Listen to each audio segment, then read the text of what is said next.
Welcome to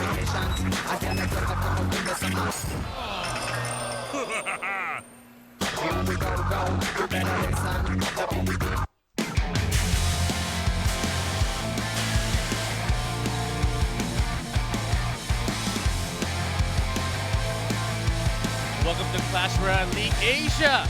We're having the Korean regionals tonight. And Chief Left, we have Simon. Hey man, how's it going? Welcome back. Of course, I got to see you cast with Joel, of course, on Sunday. It was the Japanese region.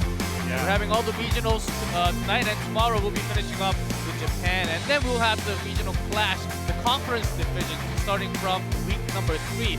Tonight we're going to have only Korean teams going against each other for the first time too. Yeah, so this is the Korean part of this league. And we have op.ggskeleton, we have Kingzone, we have OGN Enters, we have Sandbox. These teams showed last week that they are really, really good. They really showed what they were capable of, certainly.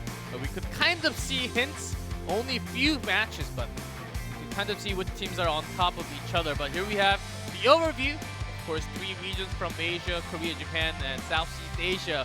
We'll be having that for 8 weeks pennant race, as you see right there. From week 1 to only regional, week 3 to week 8 conference division home and away from all 3 regions, and then we'll have the postseason right after that. Yeah, so every game is going to be Friday, Saturday, Sunday. That's but right. We can see the standings here. Yesterday, Brent Esports managed to basically sweep the SEA part, right? 3-0. Then we have Game With, who won 2 games last Sunday. They looked really good last week. And then we have teams that have won 1. We have Kingzone there, everyone else. As we can see at the bottom of the table, AHQ Esports Club. They dropped 2 of their matches yesterday and then fell behind that Sandbox after playing all 3 matches from their own region. Quite sadly, but they were close. It wasn't really a dominating series at all. Yeah, so as we can see now, today's matches are going to be op.gg versus Kingzone. It's going to be OGN Enters versus Kingzone, and then it's going to be op.gg versus Sandbox. Yep, that's it. op.gg playing twice, along with Kingzone Dragon X also playing twice back-to-back, and the music is actually quite loud in our ears. Yeah, it's killing my ears here. I'm loving it at the same time, but we just have to shout a lot more, Simon, so that everyone can hear us. Well, now I can hear you. Now you sound fine to me.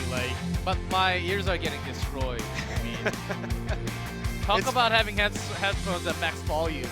Yeah. This isn't even max volume. This isn't even the headphones final I'm form. used to it. I used to be a big rock radio guy, and always having the, max volume rock spirit, you know?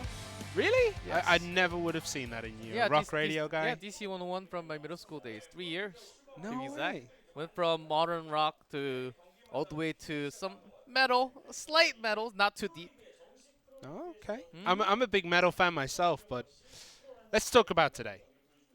Yes. What are we feeling today? Who do you think is going to finish top of the Korean league? Well, I did eavesdrop on the Korean players a little bit as we shared the makeup room, and I was also thinking after watching the replay of the last Saturday, maybe Sandbox a little weaker compared to the other ones, and as well as what's the other team? Well, Kingzone Dragon X actually having a not too many strategy on their 2v2s, and this series we're new to 2v2s, but it matters a lot, so much that it actually, if you're winning the first one, if you won the first set 1v1, you can just close out the entire match by winning the 2v2 right after. And it seems like Korean players are actually not as ready compared to the other regions on 2v2, especially. I know they've been playing a lot of individual matches 1v1, pretty good at that, but still, experience is a very handy thing when it comes to tournaments. Yeah, experience in 2v2 doesn't seem to be quite there yet. We're still figuring things out. This is the first time I think we've seen a proper competitive league for 2v2, so there's a lot of strats that are going to be explored. We're going to see a lot of different things.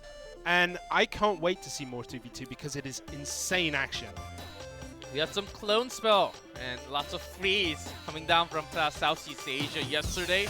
We will get to see some crazy spells coming out tonight. And now we were talking before the broadcast. Are we ever going to see that healing spell? I really don't think so. I don't think we're going to see much healing. right now it's okay, but it's not the strongest spell. It needs to be a little bit stronger, I feel, before we see more use of it. And you have the standings Once again? once again. Let's going through because we went through pretty quickly. We want to take a look at all the teams once again. Brand Esports after tonight just very solid. They're 2v2. They have so much experience. They have already explained during the interview that they have lots of local tournaments with 2v2 only. Wow, So they interesting. they're saying that 2v2, they have the strongest 2v2 in this region. Not just in their region, in Asia overall. And I think we're likely to see that coming in for the next few weeks. Yeah, but at this point in time, 1v1 is almost, it's equally important, I feel. Even though 2v2 is like the crutch, you have to win 2v2 to either win the game or stay in the game. I feel like 1v1 is still the premier part of this tournament. Yeah, of course, because it comes down to the ace match, which is also the 1v1. Of course, if you start off with the win with 1v1, you can just close out. If it does not go towards your way, you have to go towards that ace match. And to mention again, the player who was in set 1 or set 2 has to be the one that's going to play for ace match. So one of the players, if we have an ace match for a set, still getting A set. games, set, and matches. It's fine, 3 it's matches fine. a day, and 3 sets in 1 match, and 3 best of 3 games in 1 single set. Don't strain yourself, got it. man. I Don't got don't it. knock yourself out here with this complicated English going on. But yeah, essentially, any player who plays in the first 2 games, one of those players has to play in the 2v2. As you can see the studio here. Let's take a look at a team intro before we go into any further. 목표 우승이 저희 목표입니다. 우승하고 싶어요.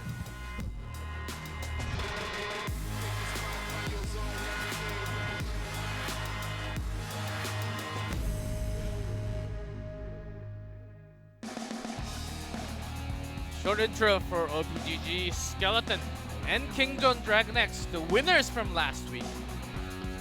Yes. From the first match, OPGG won against OGN. Kingdom Dragon X won against Sandbox. So both winners from last Saturday, standing off each other right here. We're gonna go into team profile of op.ggskeleton Skeleton first. Pretty high. Chachu Chan, we were talking about that last week. And even Jin TV, who will be playing on 1v1 tonight, expected to bring out some creative decks from what I've been hearing. Yeah, Jin TV was their 1v1 player last week, so I feel like he might be their 1v1 kind of number 1 Specialist? player. Yeah, he's their 1v1 specialist. And that allows the rest of the team to practice 2v2 a lot more. I guess we're going to see Jin a lot more in 1v1 as well. Going forward, he's always going to be their number 1 choice. Yeah. Uichan actually the oldest player in, I guess not just in Korea, in all regions. He's actually 33 years old. Oh, it makes me feel young. me too. Well, compared to all the other, I believe the average of the Korean region was around 20. So that's quite a gap in the age. And I think the best person to be the captain and the leader for the team also, is they also have a coach. But if you have a playing coach at the scene, as a leader, as a player also, it oftentimes helps a lot to bring your team together. Yeah, Chasu is also quite old, I think, if I remember correctly. But here we have a look at Kingzone Dragon X. Expo Master sitting right at the top. I believe he's the team captain at this point in time. We'll have to see. Maybe Big Daddy, as his name is Big Daddy. He's got to be the captain from the name that he has. But Expo Master having quite a lot of trophies compared to the other one. He also has the most experience out of everyone on this team, as he was the Clash Royale Global Championship. I messed that up, didn't I? But he was basically the Korea winner last year.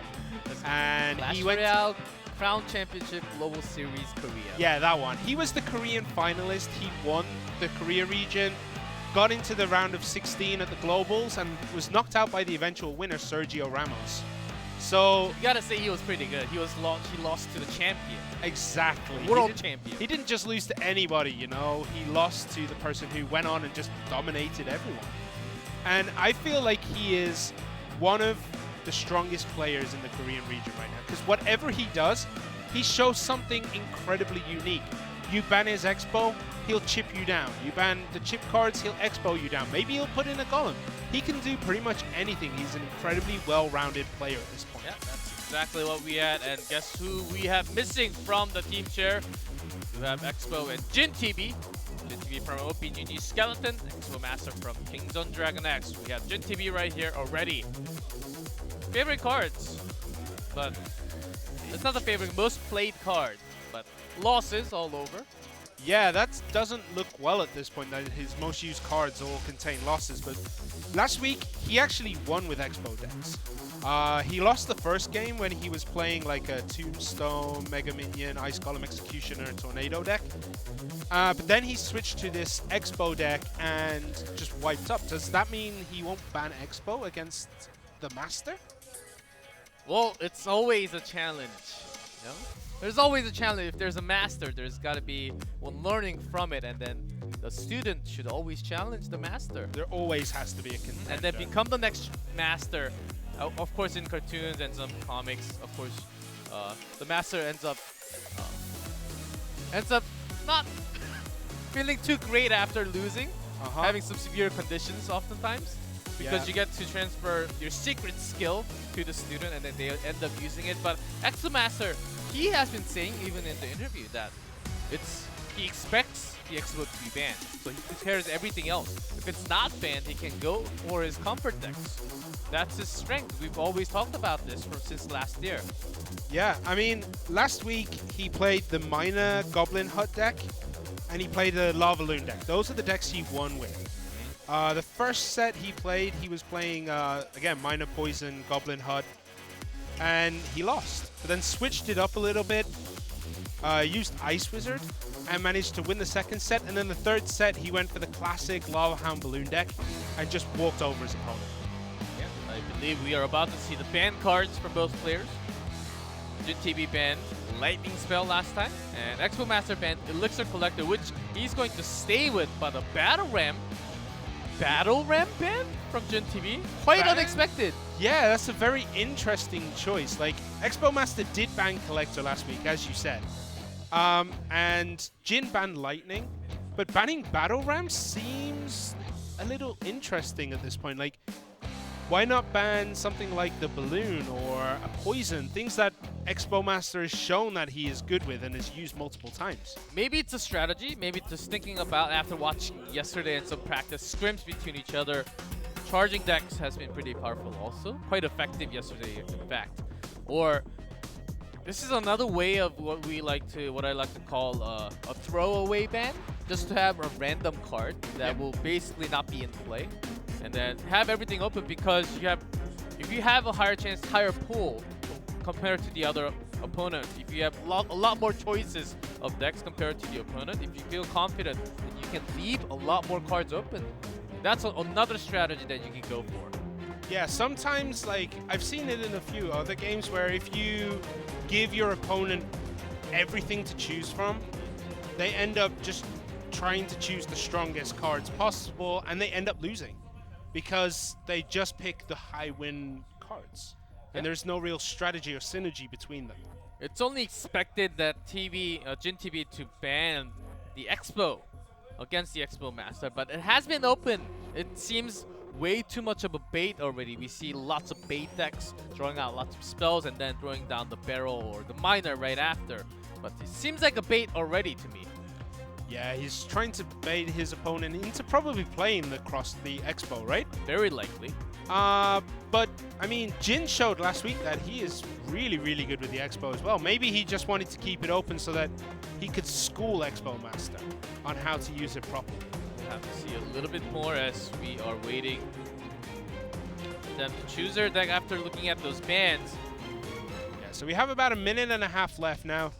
Basically, during this time, players will take a look at the bans and essentially change decks, remove the ban cards, and make sure that they are compliant with the ban. They don't want to get disqualified or lose a game before it's even begun. Yeah, they have to forfeit the game if you play the ban card. Of course, you don't want to have that in your deck. Just that's the first thing after watching, taking a look at the ban card. Make sure that card is not in your deck, making some switches with something else that works together, or if it doesn't work, just switch over to a new deck that doesn't have the banned card in it. And with those shits of papers, I believe he has multiple decks, numerous decks that he's been ready for. There's headsets on, teammates gone back to their chair. Believe you are ready to go in, Simon. Yeah, I cannot wait for this. This should be a really good match. Both these players showed last week that they are incredibly strong in 1v1. So let's hope that this game continues that kind of streak. As they carried out their games. Yeah, I'm still perplexed by the battle rap ban, to be honest. I believe it's the first one ever. And didn't quite expect. Maybe that just means that he's going to bring out some Goblin Huts or even the Barbarian Huts. If you're going for the Summons deck, I think that's also possible in a way. But I mean, Summoner decks are usually, like, they usually counter Battle Ram, right? Because he pulls it away from your tower and then suddenly you have two Barbarians there. But oftentimes when you had lots of summons with the structure, we saw Poison ban because Poison is quite effective, damaging the Princess Tower as well oftentimes. And it takes down Goblins pretty easily on that Poison while that's walking through the Poison. Yeah, so I mean, banning Battle Ram doesn't really support any spawner decks. Like, I think banning Poison would have been better. If I think we'll get to hear from GenTV what his thoughts were onto that Battle Ram once he wins. But he's against the formal the champion from Korea, Expo Master. That's the thing.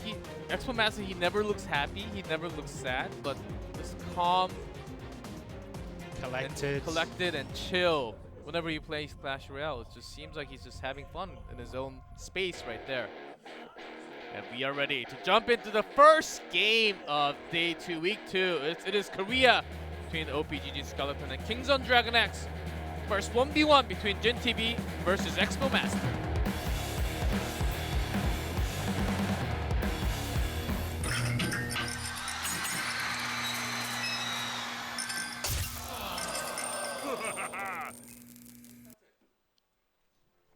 Okay, so we're starting off with op.gg's Jin in the blue at the bottom of the screen and Kingzone's Expo Master in red at the top. Looks like we're looking at a cycle deck here for Hog Rider. Expo Master. Hog Rider. Drop early on Infernal does connect, but oh, what a tornado! Activate the King. Oh, that is such bad news there for Expo Master. Activating that King Tower this early in the match, it's going to be hard to make any kind of push here. I was wondering why he was putting down the Infernal Dragon without Grid. I think he was just looking for the cycle, maybe having the Tornado as a next card coming up. That has to be the reason why he was actually dropping down the Infernal Dragon. But that would mean that the rest of his deck is probably incredibly heavy, right? Because you wouldn't want to drop Infernal Dragon to cycle. Probably. Maybe he just wanted to have that Golem to be pushing it right in. There's the hut, as we kind of expect to see, but as we already talked about, there's that Poison dropping right on top, damaging to the Princess Tower and the hut. Yeah, but unfortunately the Goblins are spawning on the opposite side of the hut, so it didn't finish them off before they could get out of the hut. There's a graveyard there for GenTV. Because the Poison has already been dropped. He was baiting that actually to be dropped right on top. He's doing a tons of damage. Yeah, he doesn't have anything there to defend against that. Usually you'd want to put down a Poison or anything with multiple numbers, minions, minion hordes, but he just didn't have any.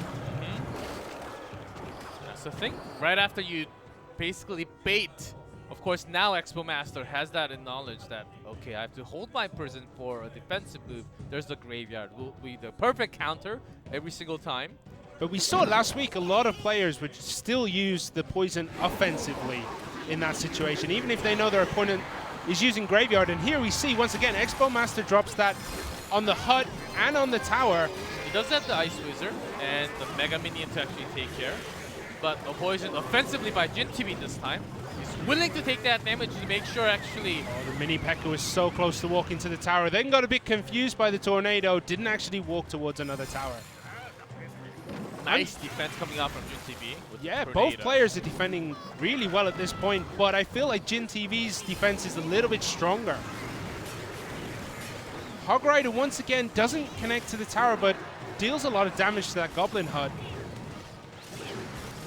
It's really hard to call right now who's gonna push through. It does look like Jin has the advantage, but Expo Master really does need to drop that defensive poison. Those skeletons still doing so much damage, even with the log. The Inferno Dragon connects To the tower directly, it's connecting. It's so connecting all much the shots. damage. Being slowed by the Ice Wizard, but not enough. Still so much damage once it locks onto that tower. Yeah, the tower just was attacking skeletons. It was a bit preoccupied. Inferno Dragon just walks up, is like, okay, I'll see you later, and just destroys the tower. Good play there by Jin. I have to say, like, Graveyard plus Inferno, really good. But I feel like Expo Master, once he realized the Graveyard was there, he really should have held that poison for the defense. I think he basically was hard countered. His key playing cards were Hog Rider and the Mini P.E.K.K.A. But once it was walking towards the hut all the time, and right after that just gathered in with the Tornado, basically with the King Tower even activated, the shots were just finishing them off easily. They couldn't really touch into their Princess Tower at all. Yeah, that Goblin Hut in the middle always drew the Hog Rider or anything else that was placed down, even the Ice Wizards, down into the King Tower's range. So suddenly you have 3 towers smacking on your Hog Rider. It doesn't last very long. It was a tough choice to make. And Expo Master really falling a little bit short. If he had the defensive move, maybe he could have tied, I think. But none of the players actually going for a tie because overtime is 3 minutes on this case. It's really hard to tie. It's possible. It has happened last year. It happened last week, actually, as well. We had a tie last Sunday in the Japanese Oh yeah, region. it's only from a Japanese game, but not too common, of course, as you have a lot more extra time to work out. Even just the damage from poison and few more spell will actually take an entire tower down. I think maybe that's what Expo was thinking, but he didn't really have anything like the guard or some goblins on his own hand to actually defend against that graveyard. Yeah, he needed something like minions or anything that had number just to make sure those skeletons don't connect to the tower. They did so much damage every time they were summoned, and he just didn't defend very well against it. I'm expecting Jin here to keep the same deck. That's something that he usually does, is when he wins, he keeps the same deck. But it's not out. It's not over yet for Expo Master. Expo Master lost the first game last week, and still won his match. He was able to come back, but we are ready to jump in as the music cues. Let's get into game number 2. Can Jin TV finish this one out with a 2-0 for a comeback from Expo Master?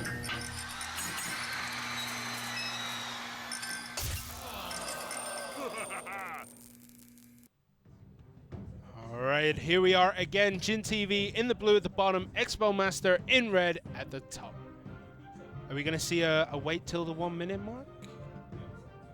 Usually we've seen something played by now, so it does look like both players are going to be sitting, waiting for that double elixir mark. Elixir Collector has been banned, so it's a good idea if you have a heavy deck. Anything above Giant from above can be a great push. We saw lots of double prints along with the Giant, even with a Golem yesterday, which was pretty heavy, but it did work out at the end with 1v1. Yeah, that is such a strong push when you have Golem and double prints behind it. It's anything that's single target is going to get taken down by the prince. Anything that is like a horde, like skeleton army, is going to get taken down by the dark prince. So it's a really strong push. But we're still waiting for these players to reveal anything from their deck. We haven't even had a quick cycle of a zap or skeletons just to get them out of the hand so they have that stronger starting hand yet. Usually you want to throw down some small ones just to have a quick cycle on in your hands, making sure you have the perfect combo to push in. Seems like most players are pretty happy with what they have with their starting hand. Or they could just be waiting until the end of the match and finish this one as a tie. I don't think that.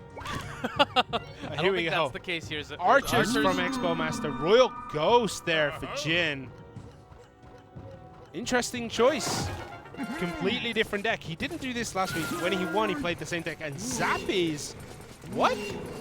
Zappies to delay defense a little bit, just testing it. There's the P.E.K.K.A. I was expecting something heavy being dropped onto the left side, of course, after having the Rogus go down to the Tesla Tower.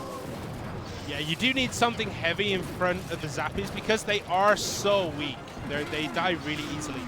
Flying Machine for Jin. Now, we've seen a lot of Flying Machine on the defense. We haven't seen much on it on offense. And it did some damage, but Expo Master... Bringing his own graveyard this time, but Poison to counter it right on top. So, Poisons from both players, actually, taking down the Zappies as well. Yeah, good Poison there, good graveyard, but it didn't deal half as much damage as Jin was dealing in the last game. You do more miners, we'll get some chip damage. D-Prince expecting the miner to off to the side, but the miner comes from behind, knowing that Expo Master has used already everything and there's no tornado. Yeah, you don't want to put it there if you don't know if your opponent has a tornado, because suddenly their King Tower is activated. But he knows full well there is no tornado anymore. I'm just going to stick my miner anywhere around your tower and it'll be fine. Yeah. The drill. JTB once again waiting for some big drops. Comes the P.E.K.K.A. Along with the Flying Machine, has been so much of a powerful tool. P.E.K.K.A. getting dragged to the skeletons now. Royal Ghost there, just cleaning up the skeleton army as he does do area of effect damage. Easily cleans most of that up, but that tower is still at 950 HP. That's quite low at this point in the game. And they take down Miner pretty solidly with the Mega Minion and the D-Prince, but the attack is coming once again. And Jin another has poison. a lot less of Elixir right now to defend against those. Yeah, good defensive poison there for Jin, making sure that those skeletons cannot stay alive long enough to do too much damage to the tower. But Expo's poison there does take out the goblins that were coming from the Goblin Hut, meaning that there was nothing from the defense that could push into his towers. Few more should do it for Expo Master. He does have the log and the poison too. 2 chunks of damage. Yeah, the Tesla here taking good care of that P.E.K.K.A. The graveyard, though, uncontested. And there we go. Good graveyard there, taking down that tower. I really like that graveyard. Yeah, he was baiting that spell to be out, and once he dropped that P.E.K.K.A., lots of elixir spent. Expo Master knew that it was the perfect time to use that graveyard. Good, very good mechanics of counting cards, expecting the rotation, understanding the cycle of the opponent. Once you count all the cards from the opponent, what they have in their hands, all 8 cards, and you can just cycle out and look for your advantage. I believe that's what Expo Master did in this game. Yeah, he also would have known that there wasn't enough elixir left, I guess, for any poison spell that he had in his hand. So it was such a small window for that spell to be completely effective. Yeah, that's and why Expo the Zap had to be dropped by Jin, and he couldn't really stop anything after. So we have a timeout called. I'm going to guess op.ggskeleton called it. They need to talk to Jin here, making sure that he is ready for this final game. Well, the first one, Expo Master was hard countered against all the cards. Did you see the reason behind the Battle Ram ban a little bit? Game 2, not as really effective. Royal Ghost was getting taken out. Flying Machine did some damage, but not too much against D-Prince. It's pretty tough. Even the P.E.K.K.A. very, very slow approaching. Yeah, the Royal Ghost was actually pretty good on the defense against the graveyard because of the area of effect. Yes. It makes sure, if it was in the right place, it makes sure that a lot of skeletons cannot connect to the tower. Yeah, but oftentimes, Royal Ghost, you want to use it as a defensive tool, then yes. But if you are using that Royal Ghost to a defensive tool, can you really connect? You want to make sure you connect most of the shots from Miner at all. And Miner was getting taken from D-Prince and the Mega Minion instantly every single time. That's why he couldn't really use his own offense in that way. Yeah, the Royal Ghost is much better on the offense, but it is still a usable defense against the graveyard. But you wouldn't normally put it in defense, right? Yeah, that's true. Usually you would just set off to the other lane that's not being use that all and then make it go straight to the tower and do some damage. Quite effective, actually. It's just too much pressure, I think, from Expo Master to allow that to happen. Because if he did, he would have lost that tower much earlier, I think. Yeah, that's right. So that's a tough decision that you have to make once you play that Royal Ghost. If you know you have massive lead, you can just throw down to the other lane. But your initial goal was to bring just one tower down. You don't want to waste any of the damage going to that off lane. Yeah, so as you can see, time is almost up from this timeout. I'm expecting this final game to be absolutely off the hook. I'm expecting a 3-crown finish this time.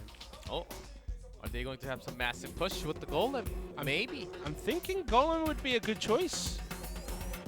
Oftentimes, for us to have a final 3-crown match, 3-crown game, we ended up having lots of Lumberjack, actually, in 2v2s.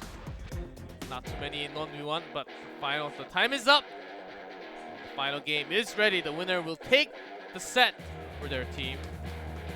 JTV versus Expo Master, Game 3. Here we go.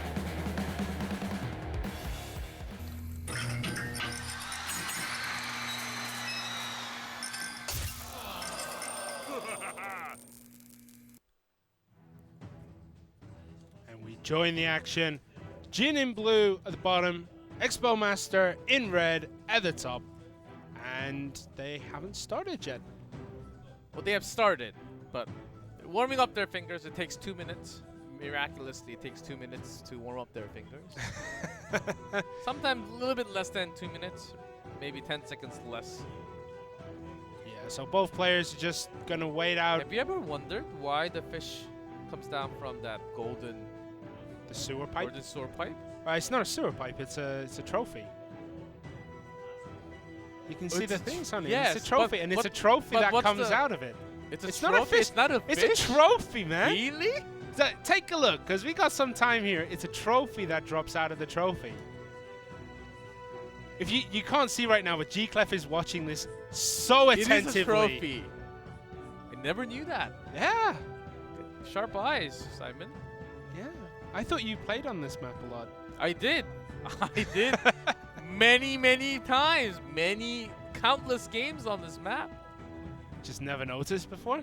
Because I was busy putting my own down. Yeah, I don't play this map. And one more thing that I wonder oftentimes is that there's a random balloon. We can see the shadow just passing by slowly on the map sometimes. It's the spectator, man. He's just sitting there like, you know, Even without the look where spectator. we are at this view. We're inside the balloon. That's how we have this high view. We're inside the balloon. We're inside the balloon, Yeah. but we're not moving. It's And the staying players are not still. moving either. We're getting that close. We're getting close to that 1 minute mark. 4 seconds. Here we go. Tesla being dropped. Goblin Hut there. Tesla being dropped this early. It does look like Expo Master is using the same deck as last time. Similar strategy to last week when he won, where he won the second game and just changed ever so slightly. We might see a little bit of change here. Jin was the player who won a game, kept the same deck, but this looks like deck one. There's the Graveyard Potion for Jin. And Poison coming down. I can't tell whose Poison that is. Is it Well, offensive it's blue, so it's gotta be Jin TV. It's Jin's and Poison. I believe we have Graveyard, the final one from Expo Master. If it's the same deck, very likely it is There going it to is. be Graveyard against Graveyard at the same time. This time, though, Jin has the guards to clean up the graveyard. That's going to be such a good defensive tool here for him. Yeah, Ice Wizard laying the attack quite significantly in that match. Yeah, so as we can see here, Expo Master has a tiny, tiny lead, but it's still early days at this point. We have started the overtime, 3 minutes. He does try. Jin tried to tornado, I guess. Well, this one doing so much damage. The guard will defend, but the poison will be worth every single time against that hut and the tower. It looked like Jin was trying to tornado the skeletons into the crown tower to activate it, but the tornado was killing the skeletons too early. The Archer's just a great counter against the graveyard. Actually, is it going to? No, it does take more than enough damage. Look at that chill coming out from both players, just having some respect. But down to 500 Whoa, in overtime. It's going Did to be anybody over. see that BM there from Expo Master? Bubs his tongue out at Jin. He is feeling confident at this point. Oh man, only down to 514. This can actually basically do it with the poison that's going to be coming on top right after. It needs a few more hits from Skeletons though. There they are. That is probably it for that bottom left-hand tower. Little Archer just countering that graveyard so hard. Great. Oh, Expo Master think. Oh, Gonna Expo be Master. with the log. Yeah, Expo Master looked like he was just taking things off a little bit too early, expecting the poison to clear it up. But the log coming in finishes it off. Expo Master takes set number 1. Great way of defending. Dropping down the Tesla, just making sure if anything else comes right after, because he was going to be dropping that graveyard. He knew that very likely Jin was going to keep a similar deck. Yeah, the Inferno Dragon this time was countered pretty hard. Didn't ever get near a tower. And there was nothing that Infernal Dragon could get value out for. Maybe the Dark Prince, but even the Dark Prince got shield, so not as much. There was nothing big of a human like a giant P.E.K.K.A or Golem coming out from.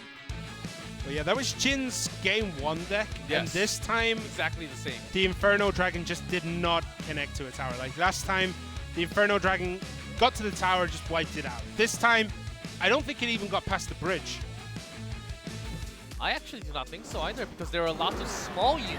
This is the very first game where Hog Rider was activating the King Tower to start off the game. That's why we don't see that many Hog Riders in the professional games.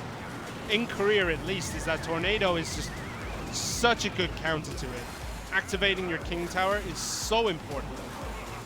A very powerful one. And there was the Inferno Dragon hitting that tower, making sure that the game was over. Yeah, Expo Master just having a good read on what the opponent is going to do. It was very likely after losing he was going to change it up, but he just went back to game 1, which he won with. And he was expecting that to come out in game 2. Expo Master just came back into the game with the graveyard, with the finish there. Really good play there, making sure that the P.E.K.K.A is walking around a lot more than he is attacking. Tesla on one side, Dark Prince on the other, pulling him back and forth. Here we see the Tornado trying to get those Skeletons to activate the King Tower, and the Tornado just does too much damage. Gets major value on those poison, picking out guards and damaging the tower and the Goblin Hut at the same time. Yeah, the guards there didn't quite defend that well against the graveyard. And in comes the log to finish everything off. Yeah, archers are so good at trading. If you can trade with archers, just 2. And against that, graveyard 5 elixir, that's a pretty good counter. You can take a major lead with that. Of course, Jin TV also had guards, but sometimes not as effective on that poison. Yeah, you want to try and spread the guards out a bit, especially against graveyard, so that they can attack a lot of different things. Now we're moving on to 2v2 between these two teams. From op.ggskeleton, we will have Uchan, and who has been playing the oldest from team, been playing lots of balloons, and the captain also. Yeah, and he's going to be paired with Chasu. If I remember correctly, they used a lot of Lava Hound Balloon last week. They right? had 2-0. They banned Tornado last time, and they were the duo for the team. It seems like we're coming down to a point where we're having selected 2 as the duo and selected just the other 2, selecting one of the other 2 as a solid 1v1 player. As I feel like that's going to be settled in, very likely. Yeah, you have a strong 1v1 player, probably one really strong 2v2 player, and a flex player in that position. Yes. Someone who can do the 1v1 after for the ace match. Or Just in case someone's not feeling well, as we had this player really feeling bad. I believe Dylan. Yesterday he had to go to the hospital, so he was actually missing from action, but another player came in instead, and he won that ace match. So there's got to be some flexibility in the roster. yeah, it's also not just about being sick. Like, maybe your first player who did 1v1 was a bit tilted, and he has such a tilted mindset that if you put him in the ace match, he's just going to straight up lose. So you can use one of your 2v2 players there. Yeah, exactly. Oh, the other side from Kings on Dragon X. Ho and Big Daddy. They were also the duo last time. Yep, and they won their game too. Quite handily, if I remember correctly. So the duos and Big Daddy, of course, using lots of guards. Seems like guard is a must when we have 2v2s against lots of graveyard. Not just a graveyard, against lots of pushes. Great way to deal with, especially the Prince. Lots of single target heavy damage. P.E.K.K.A. Just a great way to delay so much with quite low of an elixir cost, only 3. It's reasonable. It's a reasonable amount. Here we have Big Daddy guards Ice Spirit. We didn't see an Ice Spirit today, actually, right? Not Interesting. so far, I don't think so. It was such a staple last week. Like, we saw it nearly every game. Well, And this before week, the balance patch, every single player basically had Ice Spirit in all the decks, but not as much after that big nerf onto that freeze time. so I guess the week before last, they were busy making decks. The balance change comes in, and they're like, okay, we're going to stick with the decks we've made. Think about it next week, how we can change and make sure that we're not using cards that are slightly weak. But even so, Ice Spirit was really good. Let's take a look at the ban card.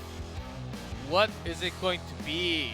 GG Chashu and Wichan banned Tornado last time, and they will stay with that Tornado ban and sniping onto that balloon. Oh, Dragon X, they are happy about the ban. They were expecting the Tornado to come out from the other side. I'm very sure about that. Yeah, they seem really excited that the other team banned the Tornado. They've prepared for this match, for this set, sorry, without Balloon, without Tornado. Yes. I think they are super happy because they are ready for this. They know what they're going to do. Their game plan is set.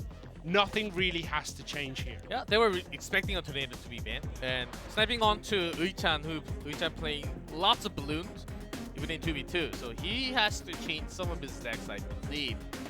Just come up with, look at that heavy one with the Rage, Poison, everything else just on top. Because our Deep Prince, the Flying Machine has been quite effective. We don't really get to talk about Flying Machine as much.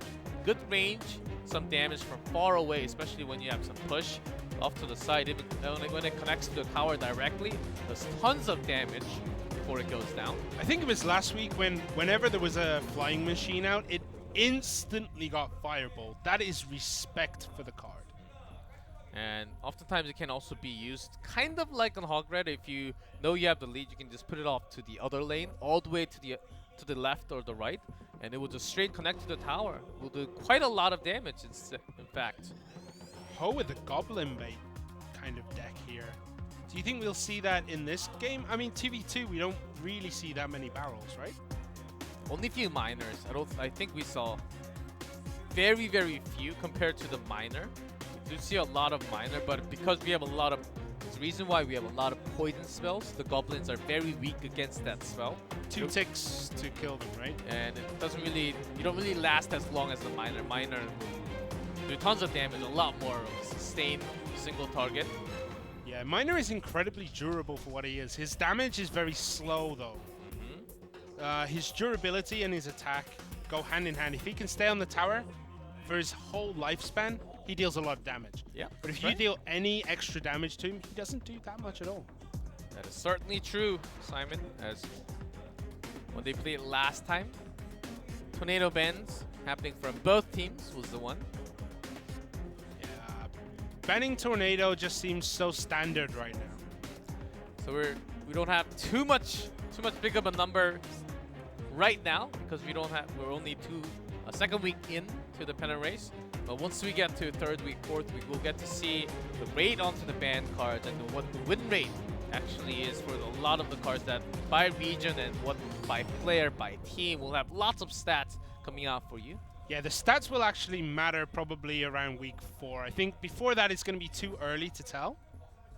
Because, as you said, the numbers are going to be 100%, 67%, 50%. Like, it's going to be those big, solid numbers. So, after a few weeks, the stats start to mean a lot more, and we can tell a lot more about players. We will get to see the patterns from the teams also. But we are getting ready to go into the game soon. Just having last-minute setup, just to make sure the 2v2s are working perfectly. And one, of course, with the holding device, one is making sure to hide it, just putting down all right on their desk podium there. Bit of a 2v2. It's all about the teamwork, all about the synergy, making sure you don't use the same spell on top of each other. That happens so many times. Yeah, communication is key to winning a 2v2 game. Last week we saw Tornado being used at the same time, and it was like, if you chain that, you would have won the game, would have won the set. Yep, and we are ready to jump in. First 2v2 of the day between op.ggskeleton, Kingzone Dragon X.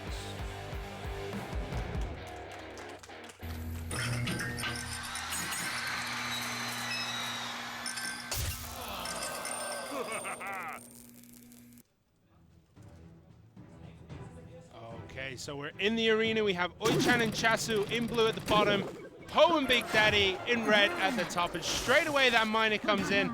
No worries about the Tornado because it's been banned, so they put it at the front of the tower. Ooh, Giant Skeleton and Clone. Here we go. Double Giant Skeleton and the Clone. That's so many death bombs that are going to come down once these start going down. One comes down, there's a second one, but the explosion damage will catch them. So go straight walking towards the tower now. It takes some time, of course, very slow.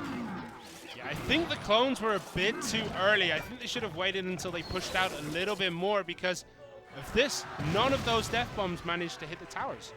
But it's a good bait. I think they tried one just to make sure the opponent knows that we have this. We have the Clone. We're going to try this once again. But actually doing the most damage with the miner, I think that's what they're looking out here. Yeah, I think the Clone also could be a little bit of a mind game, like play it once and we're never going to touch it again kind of thing. Also, Tornado has been banned, so you can just spawn miner anywhere around the Prince's tower. So Dark Prince, double Prince coming down from both teams, and the Giant Skeleton, Flying Machine, and Mega Minion. There's so much here. Rage drops right on top. There's the Clone spell. So many death bombs coming down. Boom, boom, boom. The Prince charging straight into the tower will get done by the D Prince. Yeah, unfortunately, the cloned Prince was slightly in front, meaning the tower would take him down long before he got anywhere near.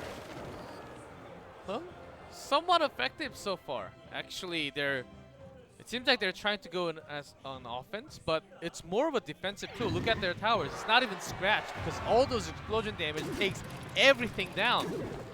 Miner down again, dealing just that little bit more. This time he connects onto the Dark Prince, though. That's unfortunate. But double Giants now, one on each side. Inferno Dragon as well. This is going to stretch the defense of Kingzone Dragon X here. Yeah, can really start defending towards the left side now as Giant starts walking towards the way. Clone drop, leap.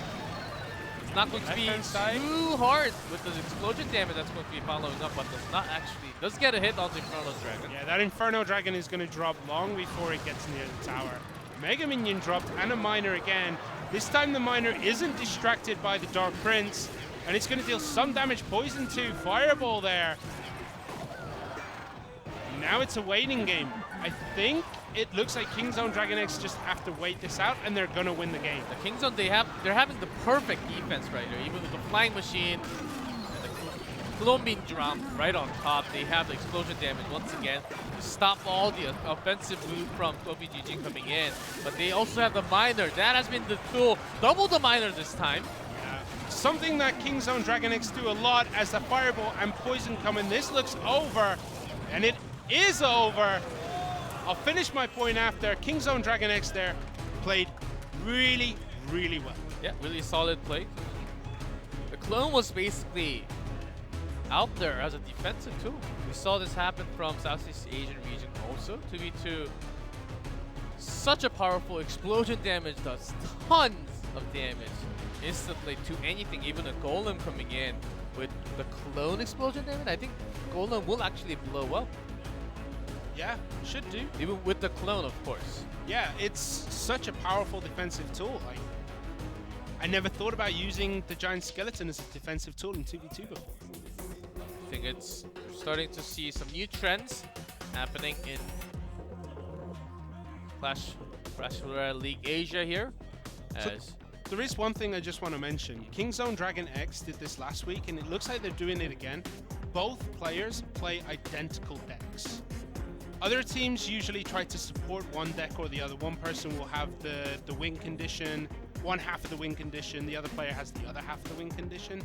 Dragon X do not do that. Both players play identical decks. I think the only difference between the two was only one of them was holding clone and the other one was actually holding a zap. Except for that, their key cards and the movement cards, the giant skeleton, miner, and the prince, the poison, lots of those cards were actually about the same. Just having few different spells, I think that was all they need to have a win in game one. Yeah, it's a good strategy. You only need one clone spell. You're never going to clone a clone, right? Because it doesn't work. So having one player carry a clone and one player carrying the zap or maybe even a fireball, I think would have been also equally useful. Yeah, they had fireball and a log. They just had different spells, but lots of the same units.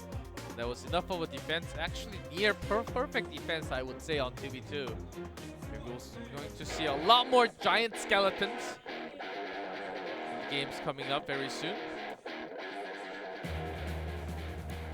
We are about ready to jump into game 2, but not yet, as we're still holding it.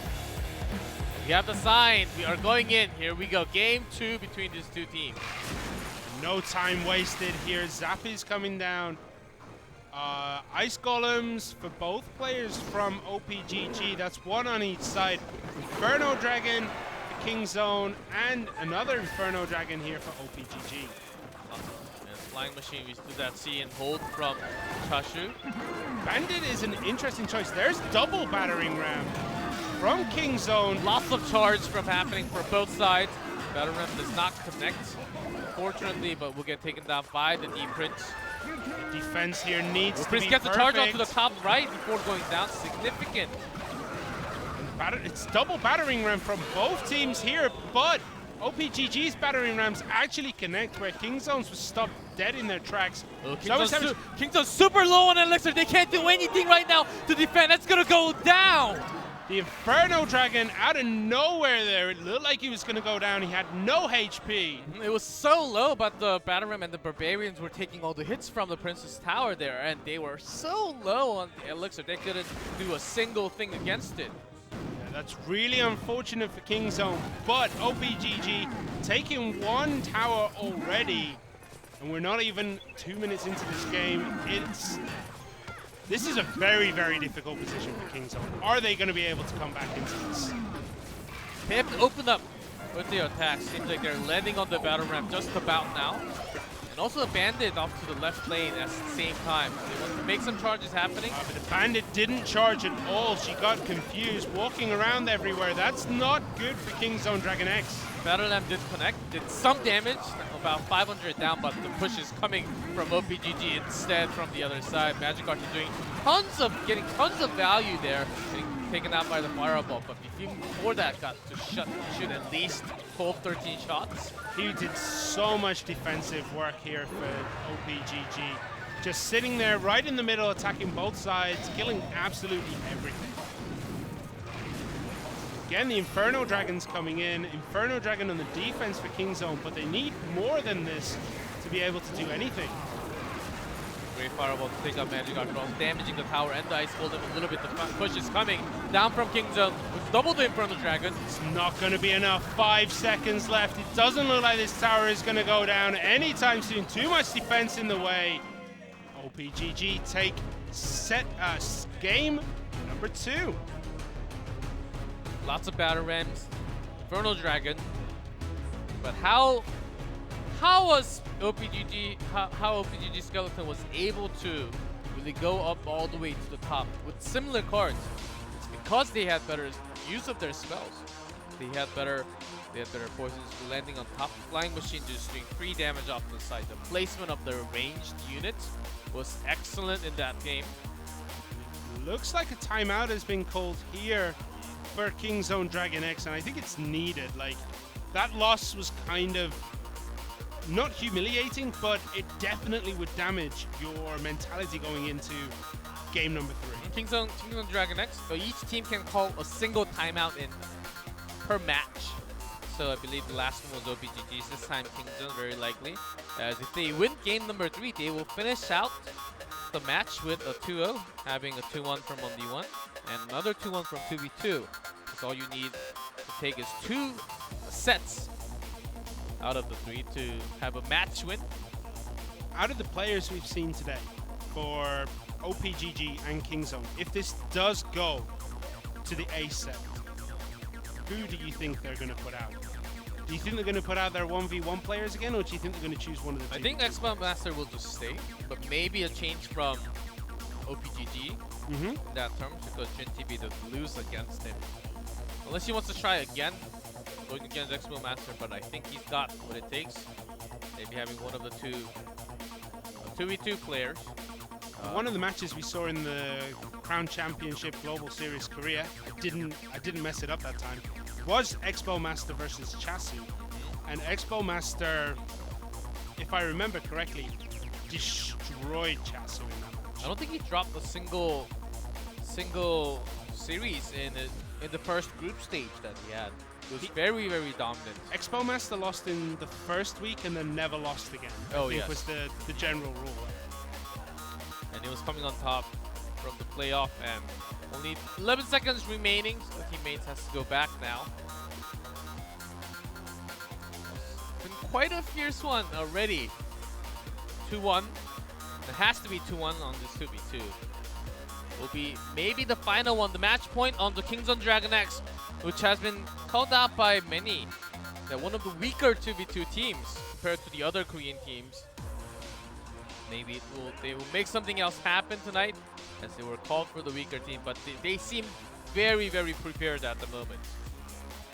Yeah, I'm just looking again, and apparently it is, I keep forgetting which player, but it is Big Daddy who has only been playing Clash Royale for 8 months. What that shows is that anyone can come up here, be a pro, play incredible Clash Royale in front of thousands and thousands of people. And we are ready for what might be the final game. If Kingzone strikes it, it's going to be match over.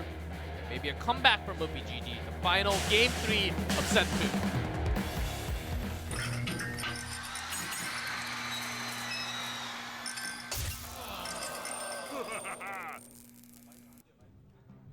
All right, game number 3.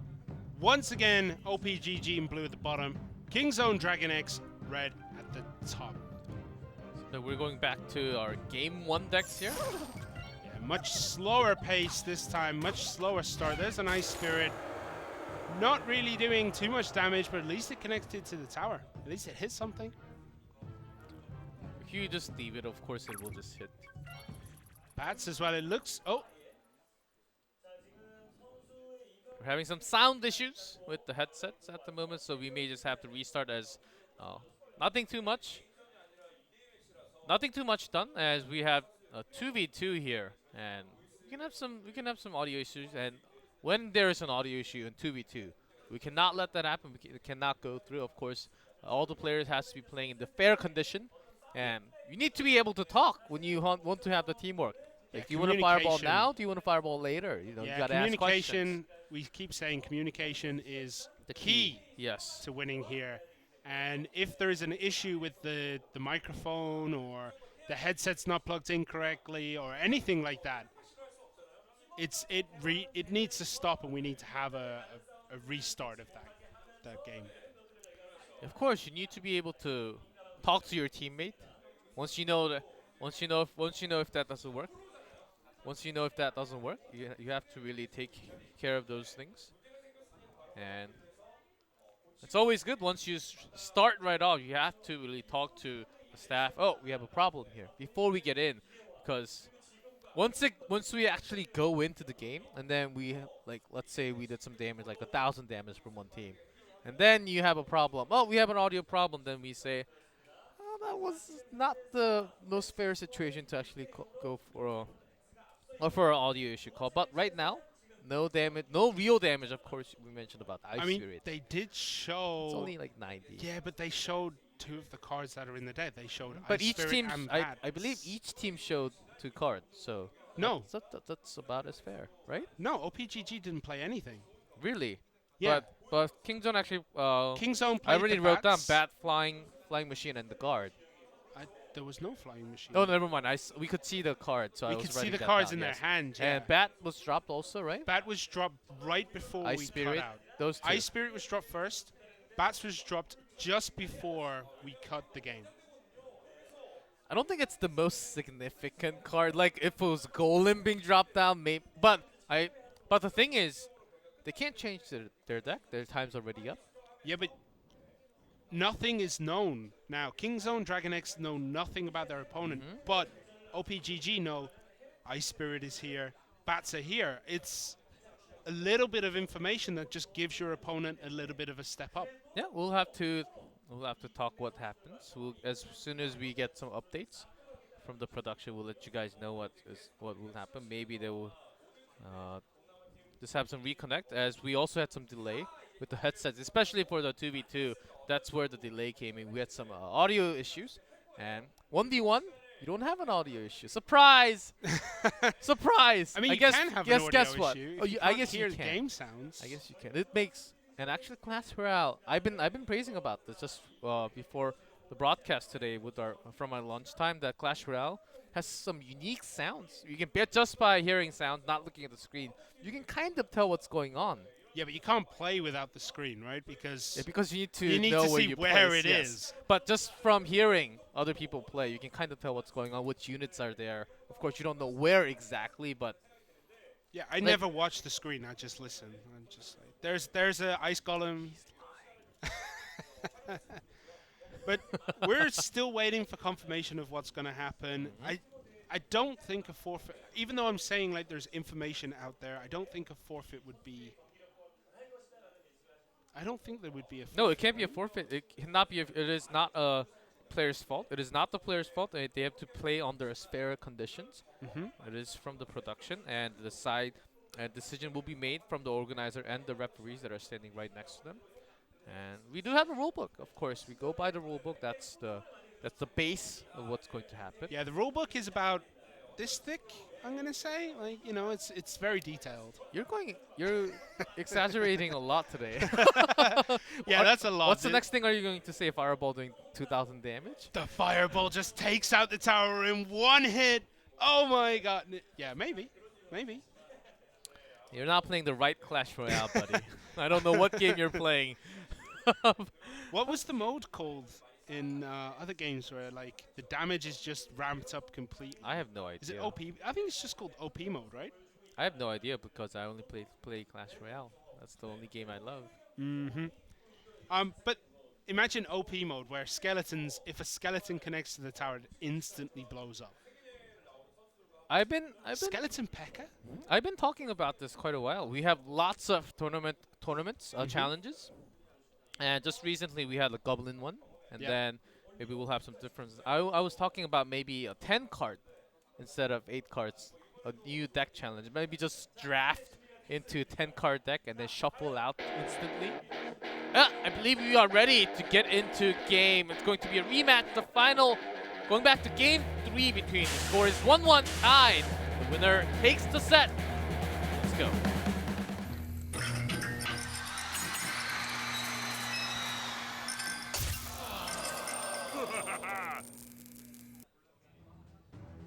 Okay, so once again, here we are.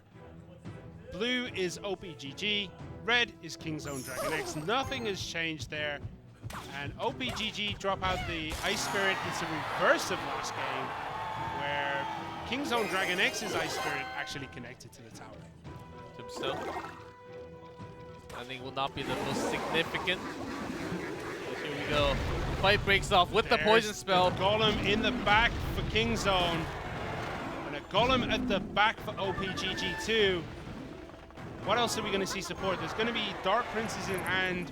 And P.E.K.K.A also ready for Big Daddy, I believe. Can be going on to the other lane. Oh, actually dropping the flying ender from the dragon. The connecting to the bat's not really the most, but landing on the golem now will take that out easily.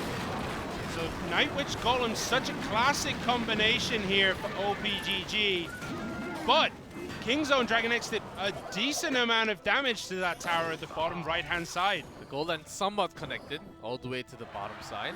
That Magic Archer seems a bit of a waste. It got one arrow off on a Frost Spirit Oh, and before died. it was doing damage from the side when there are lots of units all clumped up. So there's a value, but it's not really doing anything right now. Just having the cycle, making sure you have the perfect one once you make the biggest push golem coming down from Kingzone Dragon X. Completely wiping out. There's a P.E.K.K.A. now for Kingzone Dragon X and the Golem placed behind it. Electro Wizard is going to die straight away once P.E.K.K.A. lifts up its sword. Boom! There it goes. Yes. Ice Spirit connecting just before they managed to reach in range of that Princess Ooh, Tower. that was dangerous. Bats almost took out that Infernal Dragon. Actually got quite a lot of damage to the golem. Yeah, but Kingzone's Golem connects once more. There's a good fireball. And this Golem is going to maybe finish this tower. I believe so. It will with the explosion damage already. Out comes the know. emotes. They are saying, we got this game already to our hands. Oh, the BM from Kingzone here. Spamming out those emotes before the game is finished. Still 30 seconds left. Yeah, I really want to see op.ggskeleton come back now just for that display. They do have the rage spell on top, so can always work. It's possible. I think it's getting too late now. This Golem has to do the work. Golem Night Witch there. We need that rage down almost immediately now. Just look at that poison, so well placed, doing multiple. There's the rage. Now going straight to the tower, doing some damage, but gets taken out immediately. Not going to be enough damage to get a single tower down. It's going to be Kingzone Dragon X taking the final game and actually having a match set with this game. Great push there from Kingzone Dragon X. Just there, I don't even know how, but that Golem just managed to walk through absolutely everything, almost unscathed. Reaches the tower, so much damage gets dropped onto that tower almost immediately. Wow. It was a placement of, I believe it was a placement of the Infernal Dragons. Also op.ggskeleton. They were trying lots of things with the bat. But Kingzone Dragon X, overall their spell usage was a lot more effective. They just had to use the poison. And they also had a push with the P.E.K.K.A. So a lot bigger of a push compared to just the Golem pushing from the other side. The op.gg was using Golem alone and some backup units with the Night Witch, but of course P.E.K.K.A. didn't do too much, but enough to actually buy the time for Golem to slowly walk towards that tower. Game one was the double giant skeleton clone, and it worked so well on defense that there was just, the offense was assured. Anything that survives the defense is just going to walk up to that tower, smack it. There was the miner as well dealing chip damage. Everything about that first game, Kingzone Dragon X just were super prepared. Yep, they are playing back-to-back matches right after also.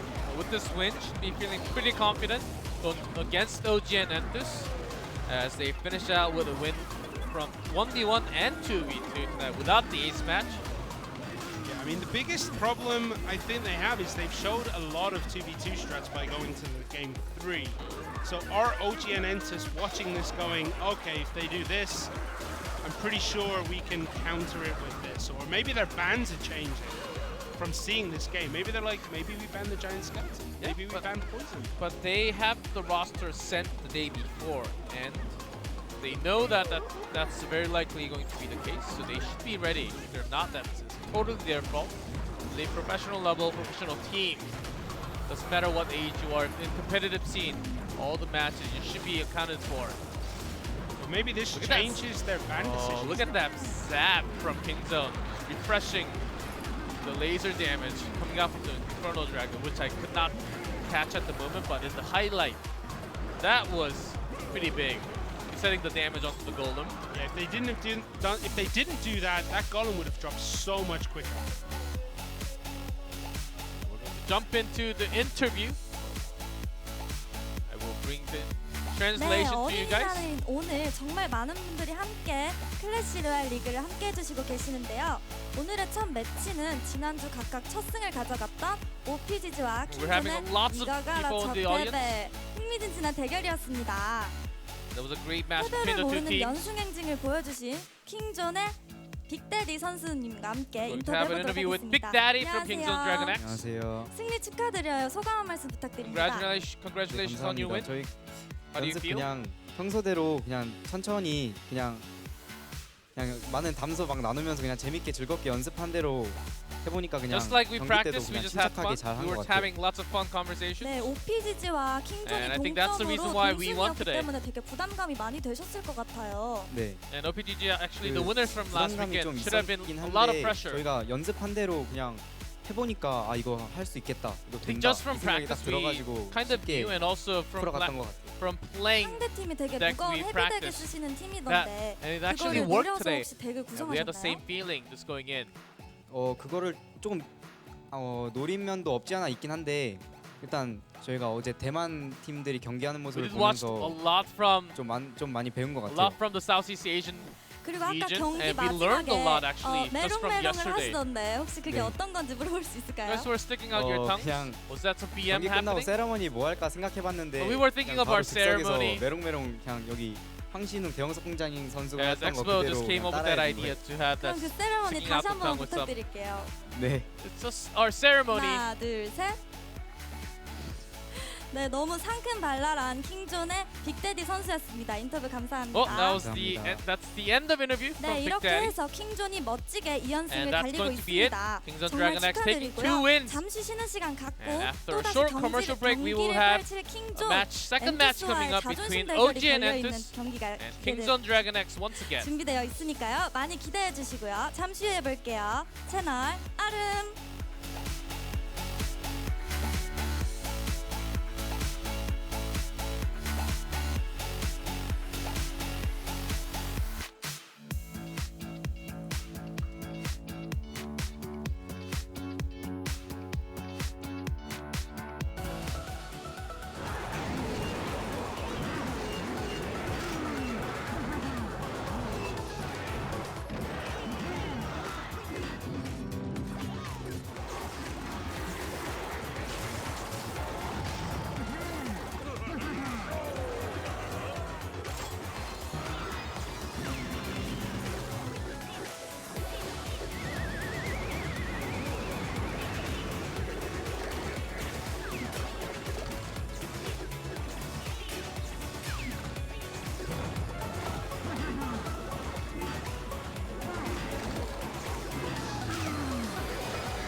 Welcome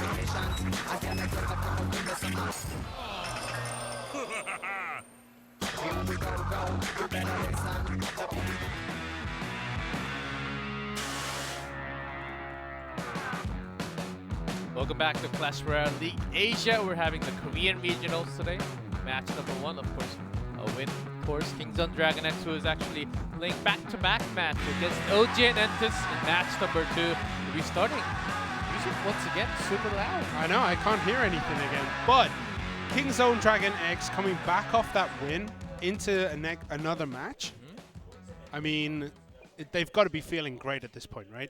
Yeah, they gotta be. It was going to be one of their tougher matchups, and they won against the winning team from last weekend. So they're off to a pretty good start with 2 wins. One more would actually guarantee themselves tied up with the first place with Brand Esports from SCA. Yeah, 3-0 at this point is going to catapult them more into the future. Like the next few weeks where they're playing other regions, you look at the teams with 3-0 and you're like, wow, these guys must be strong. And sometimes that can seep into your mentality when you're preparing these decks and you're preparing to play against them. You're like, okay, everyone on this team is really, really good. We have to play out of our skins to survive. And lots of players who are actually saying Kingzone Dragon one of the weaker teams in the Korean region, but surprisingly coming very on top. And I believe we're also ready to jump into that team intro VCR soon. But just few seconds right before OG and Entis, they have been watching, as you mentioned before, they have been watching all the match, all the decks, 1v1, 2v2. Of course, they did not get to play the ace match, so not as much information revealed, but still they have been watching the entire thing in their waiting room, so they should be ready for the decks that they already played in this match 1. Yeah, they've seen 6 games so far today from Kingzone Dragon X. Let's look at the VCR of the team.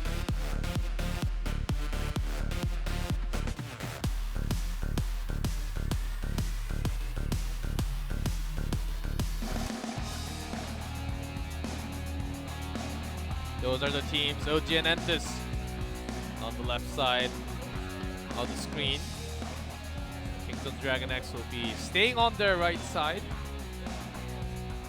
Yeah, as we were saying, like OG and Entis have seen 6 games today so far from Kingzone Dragon X. That might have changed some of their bans that they were going to do. This is their only game today, as they already played 2 matches with recording a record with 1 win, 1 loss, match score. Yeah, they beat Sandbox and they lost to op.ggskeleton, right? Yes. Nothing wrong with losing to op.ggskeleton. They are a really, really good team. But we were expecting Sandbox to be one of the stronger teams in this region when the teams were announced. Yeah, they do have some great names, the very popular names to be back, but in terms of their 2v2, and maybe they're just not ready. Maybe they will show up in match 3. They're super ready for their matches, but already dropping 2 does not feel good. But OG and Entis with 1-1, you want to finish strong, actually finishing 2. Well, we do see some nerves.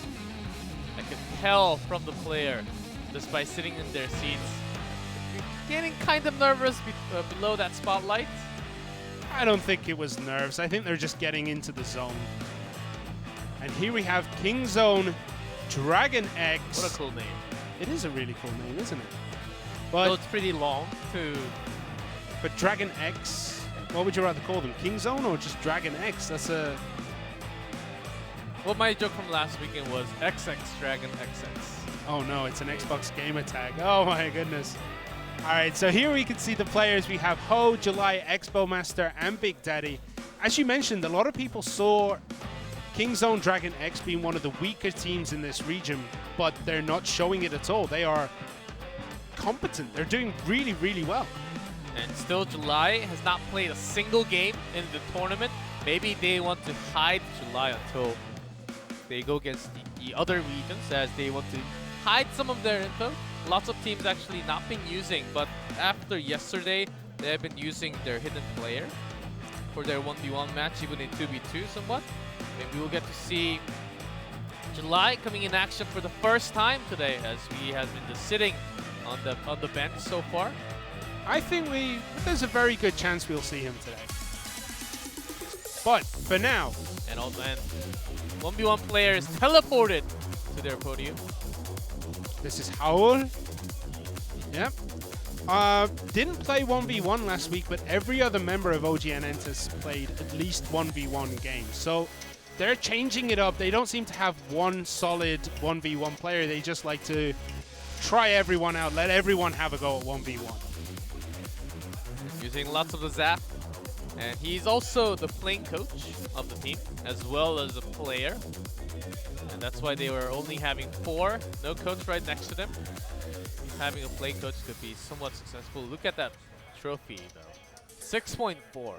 Pretty high compared to all the other Korean players, I would say, in this region. Yeah, Korea has a very middle ground kind of trophy count. It's usually around the 5,000 mark, except for Kingzone Dragon X, who have people from all over in their trophy. Even counts. lower 4,000s too. Here's Ho, Kingzone Dragon X. Still yet to see July. Wait, is that the same Ho from last week? He's had a haircut.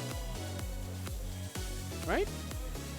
Yes, he has to. He looks completely different today. Like Just he looks noticed. like He was also playing 2v2. he looks like a new man. What can I say? Like I was just like, I don't remember him being on the team last week, but he's looking really good. He looks the same. No, Does he he have a looks different hairstyle? Maybe we're guys, we can't really notice what the changes are. Anyway, ban cards come out. Expo banned from Haul and Tornado banned from Ho. Don't usually see much of a Tornado ban in 1v1. It was the case sometimes. Tornado's still very powerful. Do you think banning Tornado means we're going to see Hog Rider? Because Hog Rider did pretty much counter Expo Masters Hog Rider in that first game. By having the Tornado activating the King Power, maybe. But Hog Rider used to be a very good card against lots of competitive players last year. But there are lots of counters against it. There are lots of new cards since last November. That was early November was the last World Finals. And cards that have had a second life, like Tombstone. We rarely saw Tombstone last year, but now suddenly a lot of decks are using it. Yeah, that is certainly true. As he does look quite different compared to before. Yeah, As the he has PD changed his hairstyle. Yeah, the PD just came up and showed a picture, and G-Clef was looking at it like, wait, I remember him from last week. Yeah. He looks a completely different man. Hey, when you're in a pro team, as you want to make a brand for yourself, then you go to the barbershop and says, I need a new style. How should I change my hairstyle? Make me famous. Make me the new faker in Clash Royale. I think that may be happening here, as he has changes hairstyle, maybe his play style as well. I don't think he'd have changed his playstyle quite as easily as he changed his haircut. But we still have 1 minute 30 left. What are we expecting? Like, Ho banning Expo is a bit interesting because we haven't seen Ho at all 1v1. And I'm not sure if he is a heavy Expo user. Maybe they're like, okay, they have Expo Master who's really good with Expos. Maybe he's teaching his team how to use it properly. He was using lots of Dark Prince. And Lots actually of having good wins with Prince also, but I believe he was also playing 2v2. So the stat is kind of mixed up in that case. Yeah, I was going to say, like, looking through the figures, he hasn't played a single Expo, but as this is his first 1v1, it might be kind of hard for them to choose what card to ban. But this will be the first game. Of course, first game giving lots of hints what kind of playstyle he wants to go for. Very aggressive player, we know from 2v2, but may not be the same for 1v1, as he may just have a complete different play style. As 2v2, you just kind of have to have the chemistry to go offensive in 2v2. But it can be a different tool. Lots of times from Korea, we saw chip damages, minor, Expo, doing some chip damage as well. Lots with of the poison. Yes. Poison is such a good card for the chip decks. Protects your minor really well. 3 minutes. It's up to build their decks, to get ready to go into game number 1. Then Hal from OGN Entus, Ho from Kingzone Dragon X. Let's get into game 1.